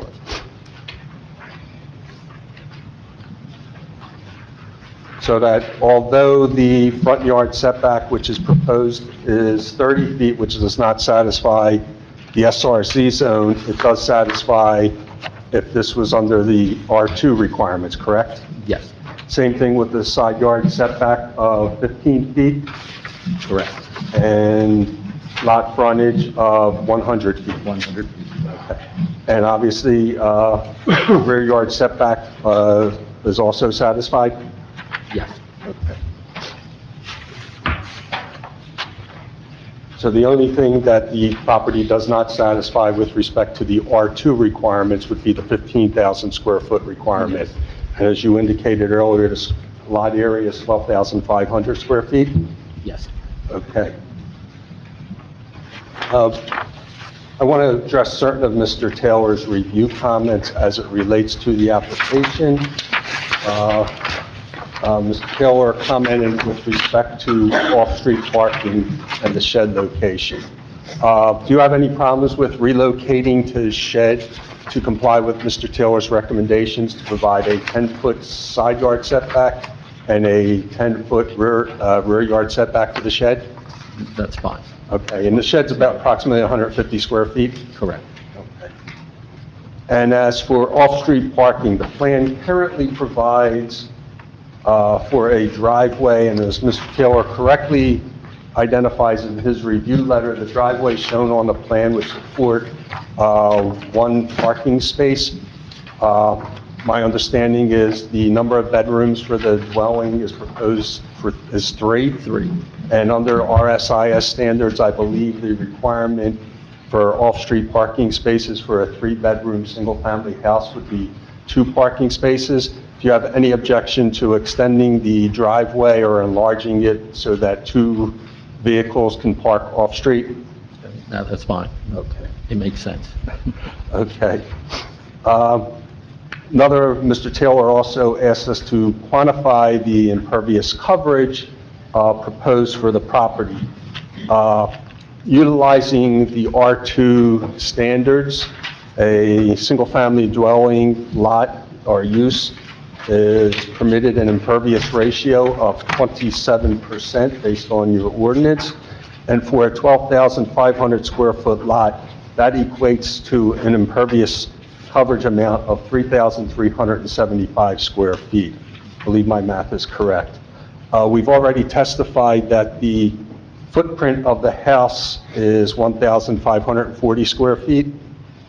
Yes. Okay, and that would leave us an additional approximately 1,835 square feet before we would exceed the 27% limitation for a single-family dwelling utilizing the R2 requirements. So, Yes. okay. And the only other impervious coverage that is proposed for the property is the shed, which we identified as 150 square feet. Yes, and the driveway. And the driveway, and I will submit that the driveway, the impervious coverage for the driveway for a 2-vehicle, to provide 2 off-street parking spaces would be less than 1,000 square feet.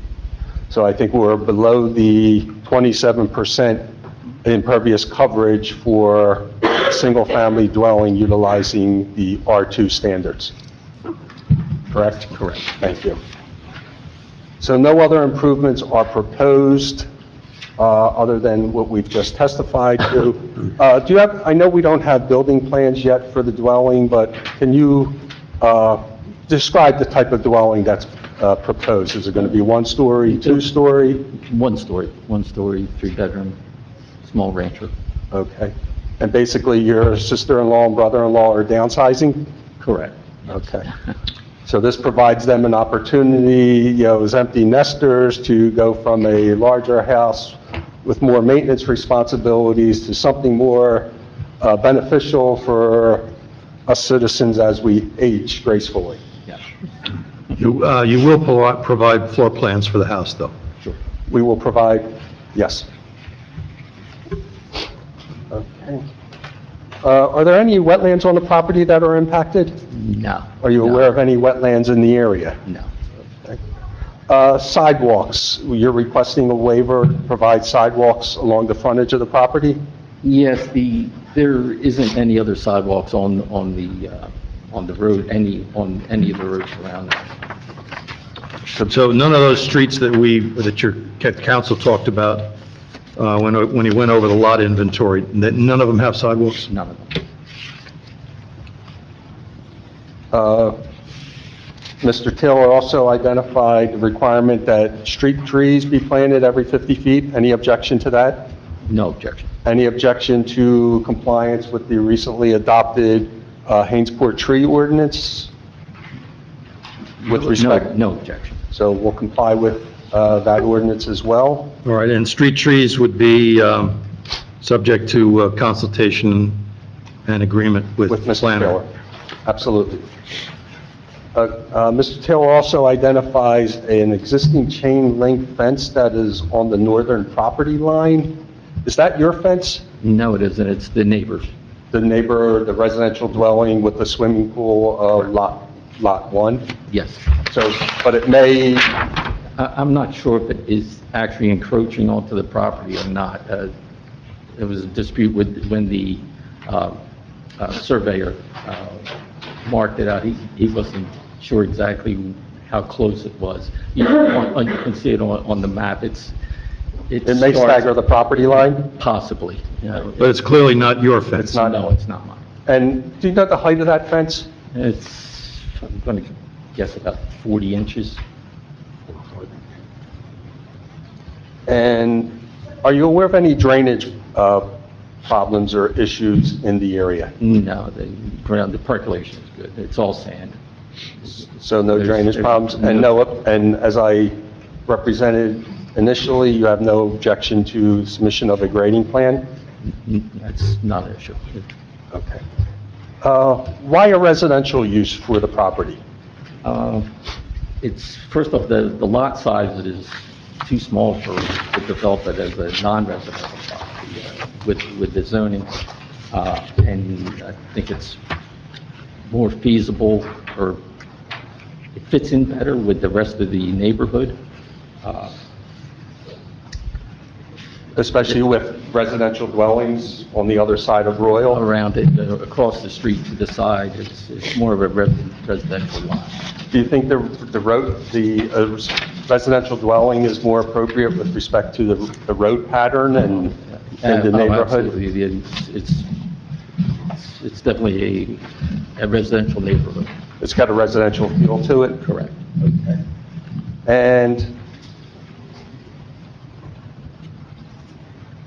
with respect to a residential use on the property, residential use also provides for less impervious coverage than a non-residential use?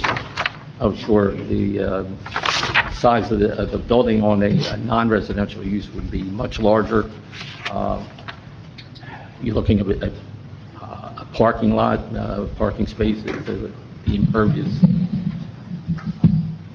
part of the lot, it would be much larger. And just the last item, the height limit for the SRZ zone is 50 foot. 50 feet.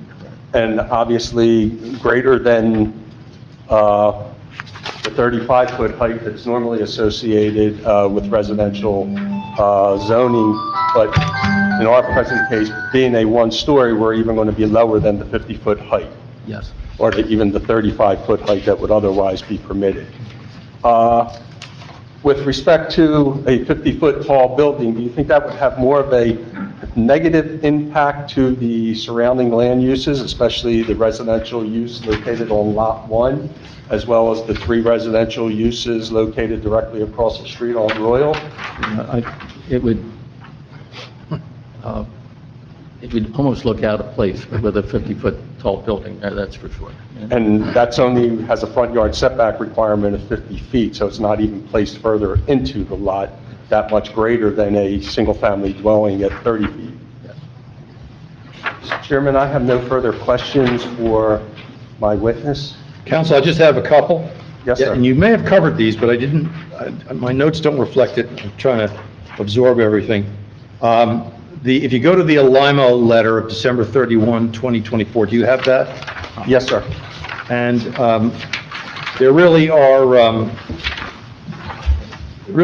just 2 items that we should discuss. One is the tree clearance. I'm understanding the lot presently is fairly heavily wooded. Yes, it's, there's a lot of bamboo on it from the neighbor. It encroaches. How does one get rid of the bamboo? Oh, That's, yeah. With great difficulty. yeah. So, I mean, I guess the question is, will you agree to a tree review with the planner and, tagging trees that should be saved? yes, Dealing with the bamboo issue? yes. The other is grading and stormwater plan that Alimo suggests. And what is your response to that? Absolutely. No problem. No problem submitting a grading plan. A lot of times that's done with permitting process with prior to the issuance of construction permits. Like I indicated earlier, some boards, every board's a little different how they review that, if they want the submission at the time of or prior to the building permit, or if they want it as a condition of this approval for the board engineer to review. Well, generally, and I'll ask our professionals for comment, we make these condition of approval. And I don't, if you see any reason to make an exception to that, I don't, but Mr. Chairman, what would we require in the construction office with a construction permit would be the sign off from Alano's office in regards to the grading plan and the foundation survey. Through the course, he's going to have to do 3 surveys. One is a preliminary, then a foundation, and a final, and those will be approved by Alano's office, along with the grading plan. right. But these other issues that we've discussed today, I think the board would generally make them conditions of approval. Yes, sir. Approval subject to. Subject, agreed. May I ask a couple questions? Sure. Have you spoken to the utilities yet to make sure that you can get public water and sewer to the house? There is a, sewer is available there. There is a tap near the property there. And water is there. I have not spoken to them. So since you brought up the construction permit, we will need to have the approval from those 2 entities, as well as Burlington County Soils. And the other thing too is that obviously this will be a new home, so we will have a COA assessment on that as well. Yes. All of that is part of the permitting process. It's all standard And it's all conditions of standard. approval, yes. Right. Understood. All right, members of the board, questions for counsel or the witness, the applicant? My questions are probably newbie questions, but. Ask away. So if this is granted, when they sell the house, does somebody have to come back before the board because it's still zoned, or is this changing the zoning? Mr. Kingsbury, that's in your court. So do you mean if they sell it? On a resale? Yeah, so it's in a commercial zone, we're granting a variance for residential. Is that changing the zoning to residential so that when it's sold, it's now It doesn't residential? change the zoning. So, It's an exception to the zoning. so sometimes people come back to the board and it's a pre-existing use or whatever, but they still, that's okay, like, The zoning stays the same. If for some reason the house doesn't get built, somebody else wanted to do the same thing, they had to come back. come back. But once the house is built, it's basically residential Yes. The variance runs with the land. with the land, okay. And then the other question is, I couldn't tell from my map of the zoning, but are there other houses built in the commercial, like, are we chipping away at this commercial area? And this is not a question necessarily for you, or is, like, So I think they did provide some testimony that all the homes across the street are residential and that the character of this is Residential. largely, there are on Main Avenue some commercial uses that Right. aren't Main, but that a majority of those, and if you look, I don't know how well the photocopy comes up, but there's an aerial photograph in our report, and you can see that the character is largely residential Right. in and around this. has it because people keep coming and saying, I want to build a house in this commercial zone, or is it because, so it's just it's zoned in a sort of odd way? Yeah, it is, and it may be something that we want to look at the next time the town does a master plan re-examination report of whether or not modifying some of the zoning in this area might be appropriate, assuming the board thinks it's appropriate in this application, but it may be something we want to look at. We know that we've really been trying to focus on economic revitalization of Route 38. That has been happening, but I'm guessing that 25, 35 years ago, a lot of towns were saying, we're going to get tons of commercial everywhere, so they zoned a lot of areas for commercial.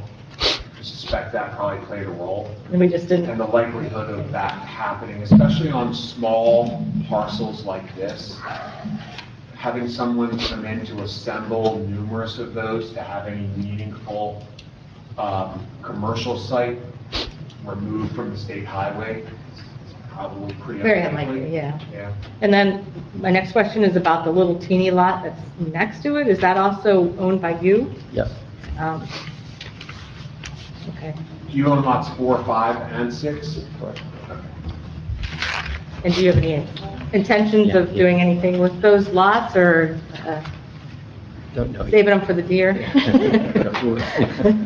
Well, yeah, go ahead, because that raises an interesting question already. You go ahead. Yeah, I do appreciate that the lot you're proposing to build on, surrounded essentially by residences with the exception of your plumbing storage building, is essentially impossibly small to construct a commercial building on. But now that you say the other lots next to you, those small, the small lots are yours, and they're vacant, am I correct in that? That's 4, 5, 6, and maybe 7? Yes, they're being used at the moment. Why not combine lots to have a fully compliant R2 lot? It's not big enough. Still not big? Oh, no, for R2, it probably would be, yes. I thought you meant for I mean, does the planner have any comment on that? Yeah, and I had the R2 printed out, I have the SRC with me here, but I don't have the R2. Kathy, do you happen to know what the minimum lot area is for the R? 15,000. Yep. 15,000, yeah. It's 15,000 and you're at 12,500? Correct. So, and I didn't realize that adjacent lot was in common ownership. And when we say common ownership, we're talking about the same LLC, right?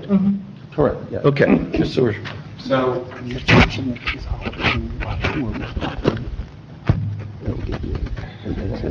well, it raises sort of an interesting merger question, that because we're sort of evaluating this under the R2, presumably, I can't speak for the applicant, but the remainder of those 3 lots, 4, 5, and 6, would then create another 100 by 125 foot lot at some point in the future.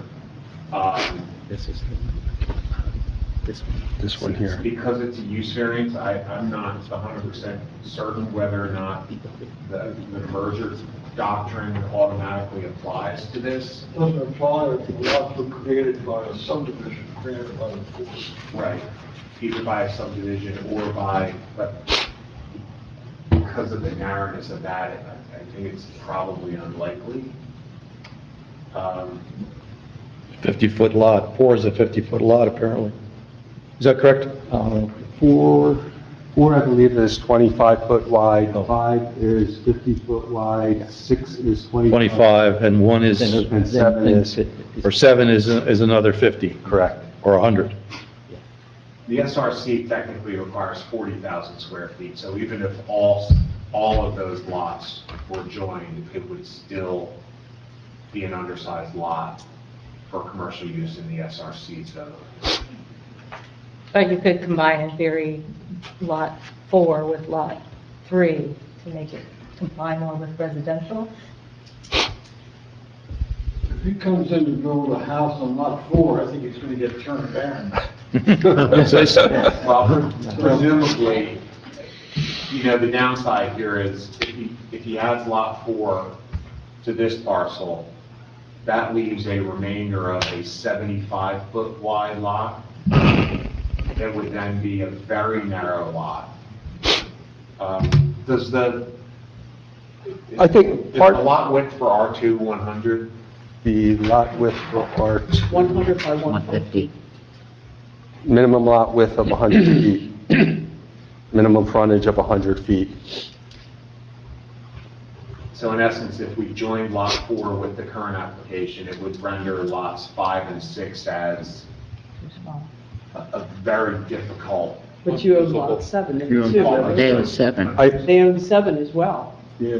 I think what winds up happening with respect to certain consolidations of lots may impact any future development of those other lots with respect to, I learned this, many years ago that, consolidating, undersized lots like that to create a bigger lot could give rise to a construction of a larger home with required board approval that may seem out of place in the neighborhood.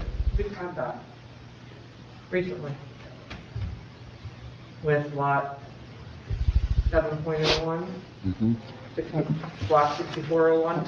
And then the other homes where I think they 14 added I think- the in-law suite. Right, back in 2015. Yeah, I think the 14.01 was homes that a were- product of a consolidation in lot 7.01. Also. Right. But I see what you're saying, so if 3 and 4 were merged, not merged, then you potentially could have a consolidation of 4 and 5 for a R2 and 6 and 7 for an R2. Correct. Was that your thought? in Yes. terms of not, Yes, correct. I can see that. So the hard part right now, I think under the merger doctrine, lots 8 and 7, by virtue of having structures on both of them and those being undersized lots with an existing home on it that fronts on Main, those lots would probably be considered merged. 8 and 7? Yes. With Eight's that- not- Well, he doesn't vacant? own- We don't own 8. You don't own 8? No. You only own That's the 7? red- 8 has a house on it, though. 8 is another Testified 8 has a residential house on use. it. Right, but that's not owned by you. That is not owned by the applicant or related to the applicant. Been there forever. That's the raised rancher? Yes. Yeah, I see what. I see So this what- is a 100-foot wide lot at 12,500, and then the balance would end up being, assuming a residential scenario, 275-foot lots. Do you Well, think you'll- you could have difference in there, obviously. 275, one larger lot, 150. So if they merged 4 through 7 to build another home, let's say, down the road, is that lot would be closer to conforming in an R2 zone than, It seems like it would be, I don't have those. Is Mr. Petrone? 150 by 125. It's- 150 by 125. Well, 50 by 125 would be half of the property in question. So 12.5, so 6250, but neither one of them are ever going to be conforming correct. Right. if you're merged 3 and 4.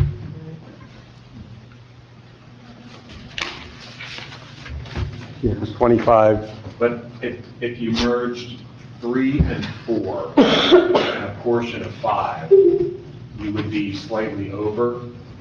well, I believe 4 is 25 by 125. Correct. Janice, just to let you know. Which if is they ever come 3,000 back For a pool, they would need a use variance here. They would. Yes.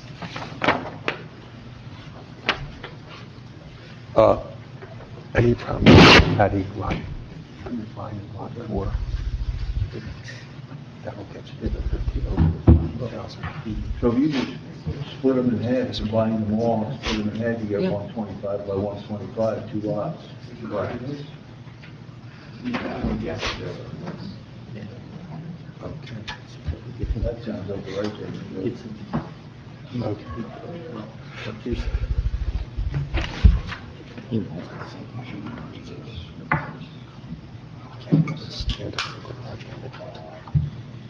You may not be able to. Yes, right. 125. Nope. 2 lots. Looking Okay. How would you just buy the other guy out? Yeah, so if you included lot 4 with this, that would be a 125 by 125, and then that would be your other 3 lots to be a 125 by 125. I don't have my phone with me, or I can figure out what that lot area would be.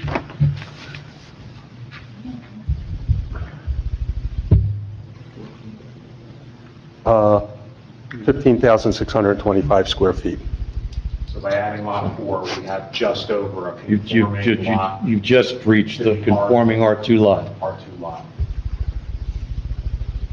And you leave vacant land that is another conforming lot under the R2 standards.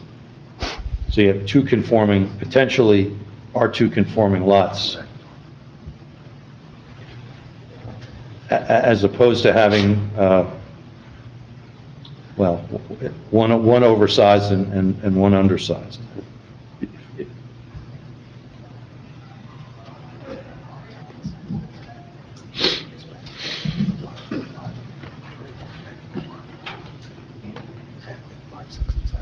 Mr. Taylor, I do have a question for you, though. You talk about the accessory buildings in the R2 zone. The 10-foot setback is for garages. Sheds have their own individual setbacks. I just want to bring that up.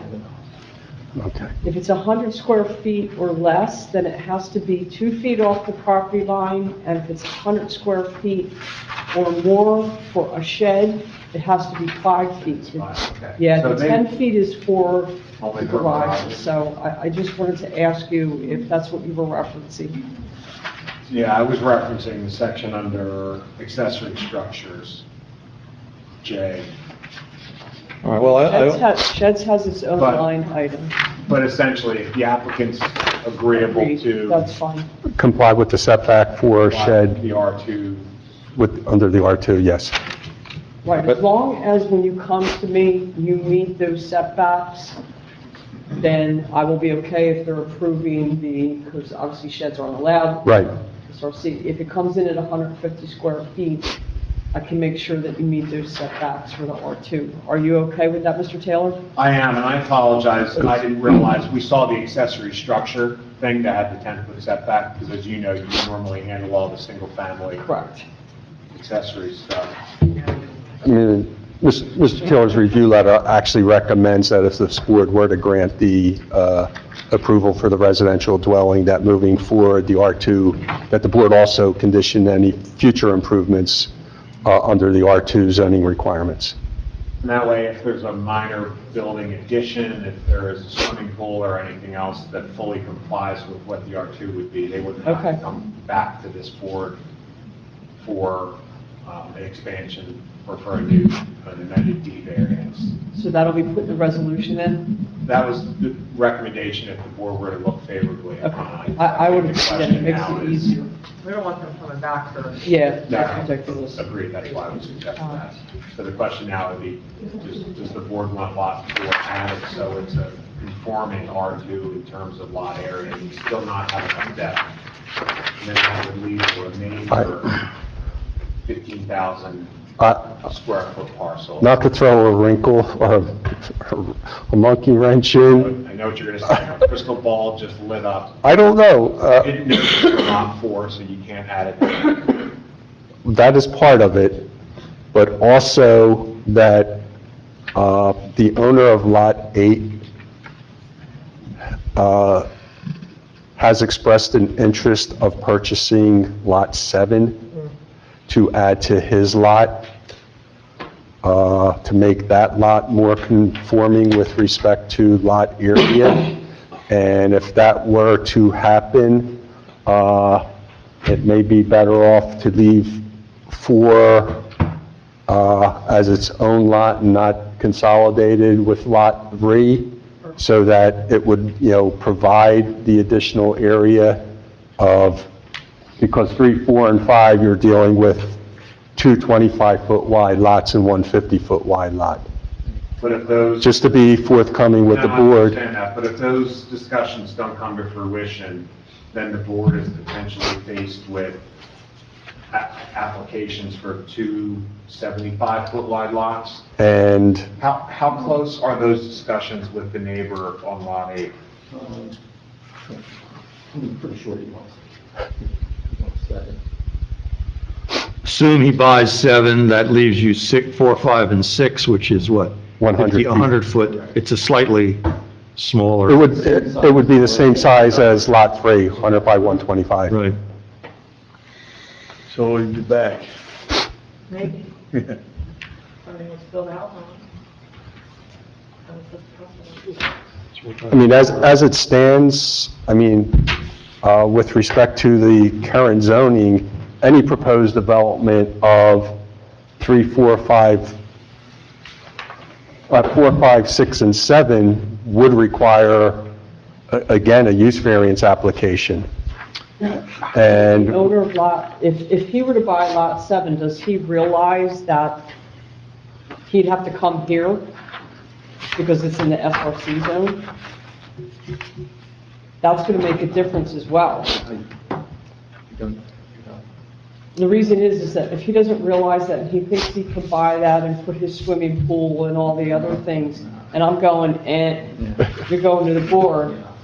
I think I did mention that he couldn't, he wouldn't be able to do anything with it, like put a swimming pool on it or anything like that. Right, I mean, he could put a play set or something like that, but he can't put any formal structures or anything. Right. And obviously, he's gone over that, because I know this house has been here forever, and those structures have been on there forever. But he has to realize that that's a possibility, that if he thinks he's acquiring it, or somebody else and he sells it to somebody, that they're gonna have to come back here. So I think that's honestly a talk that should be spoken with him. well, and we, have representing the applicant is actually a disclosure item that would be included in an agreement of sale identifying that Lot 7 is within the SRZ zoning district, and any proposed development of that property is going to have to get prior board approval. So all that would be, disclosed. I mean, the applicants, the neighbor is aware that the property is not residentially zoned, but we would be even more, direct in an agreement of sale. Well, being the person that whacked this hornet's nest in the first place, when I found out the additional land ownership, it does seem to me now, listening to all this back and forth, that the dilemma, setting aside the jurisdictional issue of lack of notice, the dilemma on use of these lots is with the applicant. Because if he makes good choices, he has developable lots that are more suitable to a variance down the line, or he sells them off in the wrong order, he's stuck with undersized lots, it might be a problem. So it's his dilemma. He's made an application. And so the board has to deal with the application before it, I think. And I don't think we're in a position to review sort of an amended application adding Lot 4 at all. We can't because of the application and the notice tonight. I was only suggesting That's right. that if that sale was imminent in the next 30 days, or if the applicant had other plans, would it be prudent to have that information one way or the other for the board, if the board has concerns about a use variance that also creates an undersized lot? So that really puts the ball back into the applicant, Mr. Patron's. That's what I think. So, I mean, Mr. Patron can ask us to go ahead with the application as it's submitted, or withdraw it and come back with a different plan.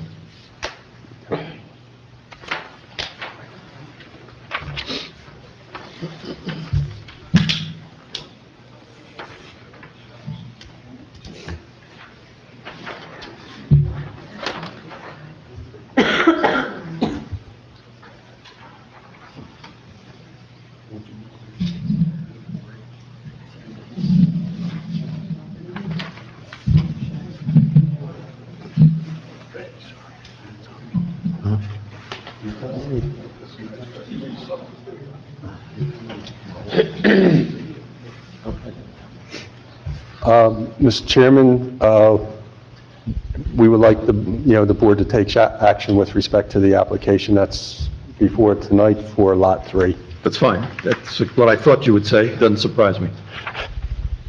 So, board member questions for the board members?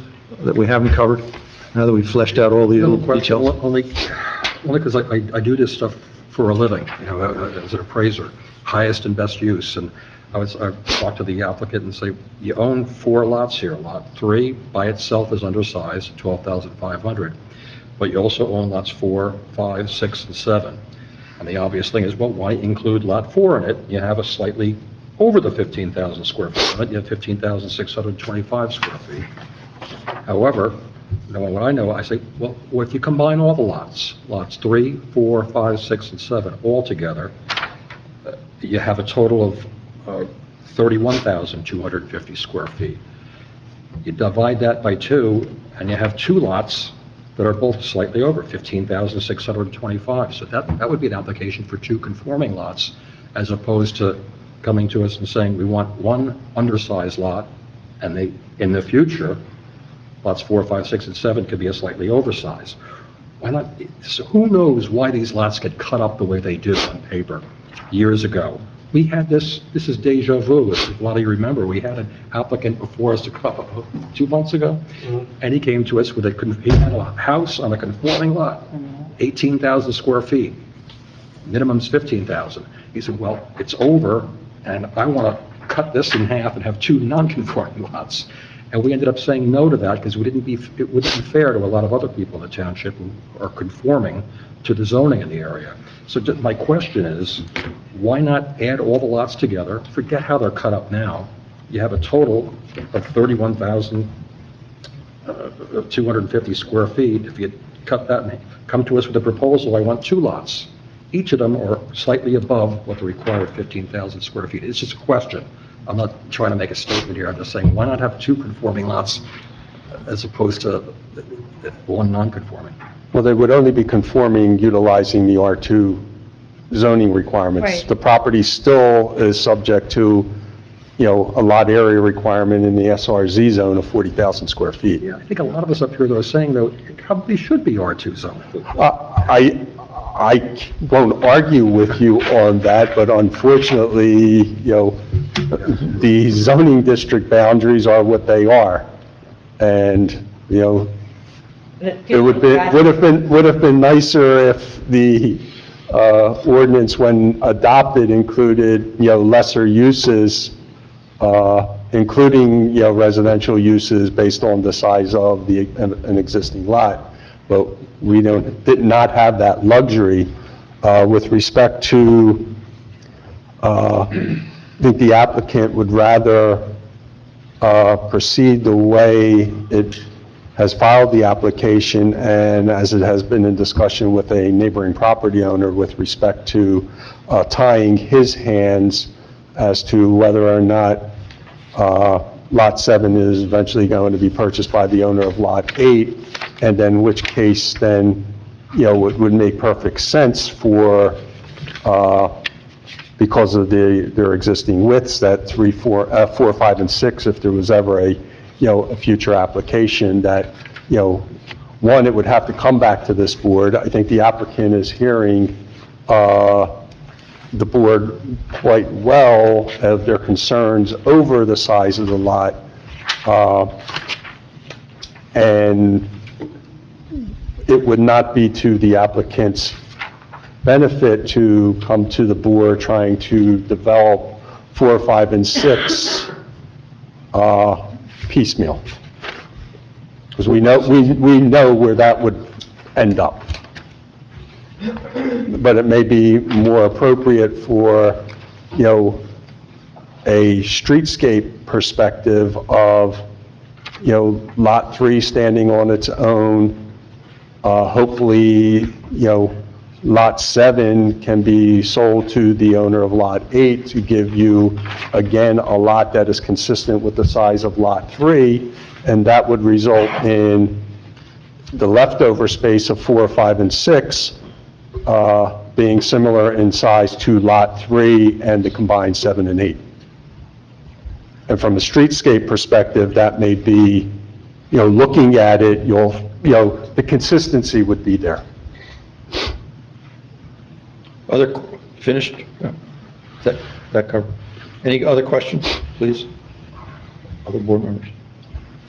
Just to clarify, with discussion of the trees, it's not going to be clear cut necessarily. You're going to identify which trees could possibly be left, or is it the whole lot being cleared? Well, I guess, we would have to have Mr. Taylor visit the site or somebody from his office to identify with respect to, I guess they're called specimen trees, Scott, if I have the vernacular correct? So the town's new tree ordinance that was adopted 2024-9 that was mandated by the state requires all the trees, I forget what caliper inch we got, Paul, 8-inch caliper or greater, to be located on the site. They would have to submit that, and then we could evaluate that based on the building envelope to see if any of those larger trees could be preserved. Right. Which is in some ways only to your benefit, because if there are some specimens out there, it makes the home more desirable and shade, all those other things. And then it becomes less trees that you have to provide compensation for, because Right. that ordinance. As part of it, You may want to check on the town's website. yes. All the towns have had to adopt that. It does have a replanting requirement as part of that. So if Right. we can try to save some of those mature trees that may be beneficial for the development and the character of the neighborhood. All right, any other board questions? Otherwise, I'm going to open it up to public comment. First, people here in the audience, anyone wish to speak? You're with us. If you do, raise your hand. If not, nobody seems to be interested, no hands raised, so we'll pass it over to those online. If you do want to speak or make a comment or question, unmute, please. Just additional there. Jess, did you have anything to comment on with this application? Yes. You have to unmute. No thanks, okay. Hopefully you have a lip reader. Okay. Anything else that you want to say, council, before I ask for a vote?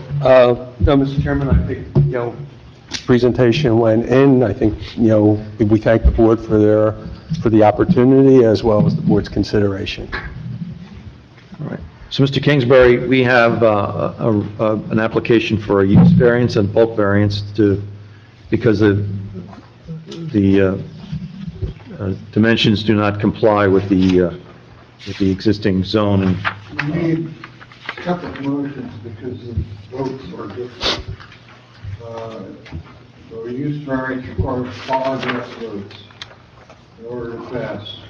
So I think the first step would be motion to grant a use variance. If it doesn't get 5 votes, then the rest of it is moot. And the use variance means to use it as R2 purposes.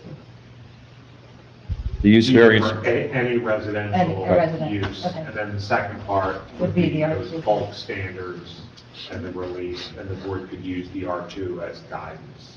Any residential use consistent with the testimony that was provided this evening. Right. We testified as to a certain size of house and certain number of bedrooms. so the first motion that I would solicit would be one, to grant the use variance based upon the testimony that's been provided. I'll make that motion. Can I have a second? I'll second. All right, we have a motion and a second. Any questions on the motion? Hearing none, may we have a vote, please? Ms. Cosko? Yes. Mr. Navarita? Yes. Mr. Bradley? Yes. Mrs. Ludden? Yes. Mr. Tricoci? Yes. Mr. Murphy? Yes. And Mr. McKay? Yes. Okay, now you need to vote on whether you will grant the setback variances that he's requesting. The bulk variances that he's requesting for this particular design. As identified in Mr. Taylor's review Yes. letter. And those would be, as a potential condition, those are variances from the SRC standards, and the board may want to impose as a condition that any future development of accessory uses and/or structures be developed to comply with the R2 standards. Right. And further, this motion would be subject to compliance with the various agreed-upon changes that we discussed today. Correct. If I can, Mr. Chairman, I have one other question I didn't ask. Mr. Patron, there's a small overlap in the deed, apparently, between your lot and Lot 1 to the north. So it looks like your adjacent owner to Lot 1 thinks their property line is here. You think your property line is here. Your setbacks are actually measured from the far side of the overlap. If that ever gets resolved at some point, and I don't know if this was in Mr. Miller's report, I just noticed it on the plan. I think your setbacks should be measured, I think it makes about a foot difference. I think it should be measured from the neighbor's overlap, because if it turns out that you don't own that little wedge, We have less setback than, then you actually have a variance. right. Yeah, so I think just, I don't know if that makes sense anyway. I understand what you're saying, No, you're yes. treating, Be safe than sorry. Yeah, you're taking the more conservative measurement. Exactly, absolutely. yeah. All right, so that was an aside, but back to the motion to grant the bulk variance requests subject to the agreements reached tonight on various development issues. May I have a motion? I make that motion based on everything that you said prior to it.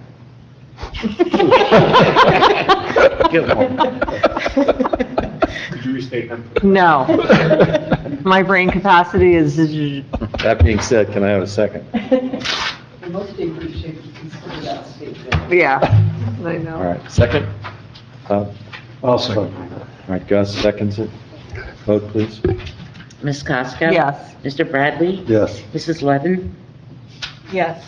Mr. Jacochi? No. Mr. Novarita? Yes. Mr. Murphy? Yes. And Mr. McKay? Yes. I'd like to thank the board for their consideration this evening. Thank you. Thank you. All right, moving on. Verizon of New Jersey.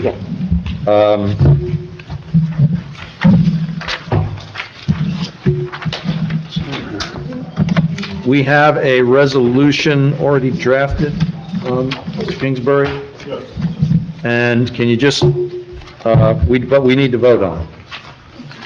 The resolution continues here to April 2 with notice in the form. We got a lot to do. And this is on request of Verizon, essentially to get their act together. All right. Can I have a motion to grant the continuance to April 2, 2025 at 6:30 with the applicant Verizon being required to renotice for that meeting? Is that consistent with your written motion, Mr. Kingsbury? Is that consistent with your written motion? Okay. So a motion to grant that? I'll make the motion to grant that as stipulated by our chairman. Second? Huh? Second. All right, Ms. Levin, second. Vote, please. Mr. Murphy? Yes. Mrs. Levin? Yes. Mrs. Forty? Yes. You're back. Bradley? You're back. Yes, Mr. Gilmore? Mr. Jacochi? Yeah. Mr. Novarita? Yes. Ms. Costa? Yes. And Mr. McKay? Yes. Committee has asked the board to designate two land use board members to sit on the Affordable Housing Advisory Committee, which consists of two members of committee, would be two members of this board. the town's Affordable Housing Committee leader, which is Paul, I believe. And who else is on that? Ken Montgomery, Ken. and Andy. Well, they're the two members of the They're- committee. Yeah, they're- they're the two members, and then myself as the Affordable Housing Mr. Liaison and the Administrator, Mr. Gillespie? and our Affordable Housing Planner, Leah Fury. Right, Bruder. she's an outside consultant planner. Yes, sir. Okay, so we would be adding two members of this committee to that board. I'll volunteer to be one. And I would hope that I could get another member to volunteer with me. Gus?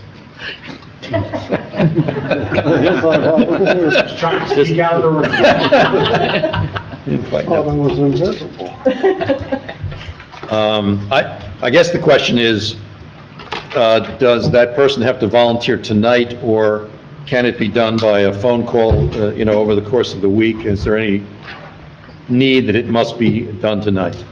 All right, so rather than try to strong-arm people tonight to join me, please think about that and shoot me an email if you're interested, and try to do that within, say, the next week.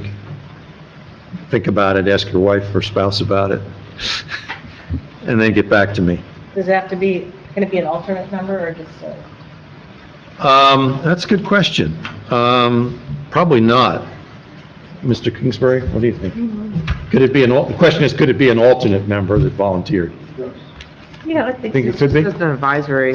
It's just an advisory? All right, so we have a couple of alternate members or one alternate member who's not here, and one who is. Do we know how involved that would be? I was on the marijuana committee, and I ended up going nowhere. All right. Just to know if it was, for a term of 1 year, once a month, or... I think the intention is, it's fluid. There's not really any established parameters yet, but it's really to help navigate through the round 4 mandates, as well as help to be a liaison to the rest of the board members in terms of the affordable housing mandate and what it means, and discussions on areas for that, and assessments, and as well as we will have to present to the board another housing element fair share plan, another spending plan. A lot of things are mechanisms of the governing body, and then there are certain things that are mechanisms of the board, but help to, segue that information to the board. Meetings would probably be during the day, mostly, but we could accommodate, or evening meetings as well. I definitely understand the purpose of it, I'm just wondering how... Sometimes I go home after volunteering. I know. But if you want to... All right, so somebody, any volunteer, just send me an email. Paula's distributing contact information, and I think it does. I did tonight. Everybody has a new one. And everybody has emails, so that's helpful to people. All right, and try to do it in the week, please. Next, we have the Hainesport Joint Land Use Board Annual Report. And Paul, you prepared that, I take it. Yes, we are required by law to do a year-end annual report that shows the cases that we've heard throughout the year and what the outcome of them were. And we're supposed to look at that to see if we are continuingly approving things that would warrant us to change the ordinances based on those decisions. And you have to remember that a lot of your cases are based on each individual application, so you have to keep that in mind. Each one has their own parameters. I guess you're saying if we keep getting variances for the same problem over and over again, it might suggest that there should be some ordinance change. Yes, that we should be looking into if we need to change the ordinance on something. Right. Now, I know that it was in the packet, and I give the benefit of the doubt to everybody that I didn't analyze it yet because I got it and it was long and I started looking at it and got interrupted. Could we put this down on the agenda for the next meeting? Sure. And that way people can have the whole month to take a look at it. Sure. And if they have any thoughts, then we can, and if there's no issues, then it's a 2-second matter on the next meeting. Okay, and then I also did the chart in the very back, and I apologize, it says 2023 at the top, it should say 2024. But we understand. But just to give you an idea of what they were in front of the board for. Right. So to kind of give you the case number and all that, and then you can go back and look to see exactly what it is, to try to cut down some time for you. Right, okay. So people look at that over the month, and we'll talk about it, if at all, next month. All right, minutes of the meeting, December 4, 2024. People have an opportunity to look at that. Can I have a motion to adopt the minutes as written? I'm sorry, I wasn't able to complete them. You'll have them at next month's meeting. Oh, we don't have them in our packet? No. But we did. Maybe all right. Resolutions. So we'll hold that, and then we'll move to resolutions.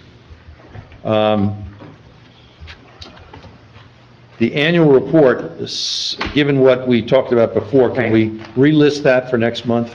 Yes. Haynes Mobile Park, we do have a resolution for that. It's Resolution 2025-03, granting preliminary and final site plan approval. Can I have a motion to grant that resolution or approve that resolution as drafted? So moved. Second. Vote, please. Mr. Bradley? Yes. Mrs. Torti? Yes. Mr. Novarita? Yes. Mr. C. Murphy? Yes. Ms. Cosko? Yes. Mr. R. Murphy? Yes. And Mr. McKay? Yes.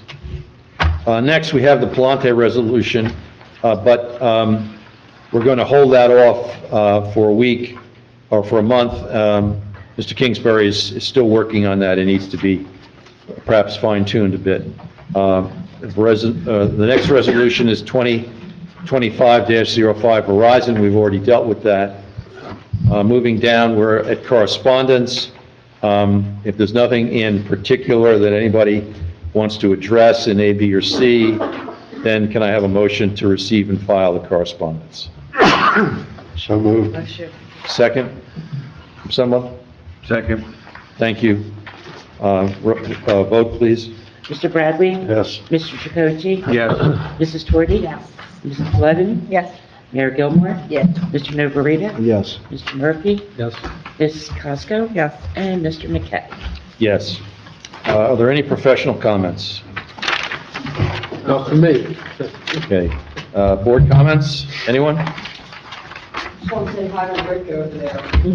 Yeah, well, look, if you guys, I did 4 years in the Navy, they said never again volunteer yourself, but I'll volunteer this time if nobody wants to help you out with that committee. You'll volunteer for the Affordable Bless Housing you. Advisory Bless Committee? you. Yeah, I guess Mrs. Murphy will be okay with it. Okay. So noted. I need to take this up now. You have your volunteers. Paula Costco, can I assume that we will be given notice of whatever meeting we should Yes. attend? Okay. Any other board comments?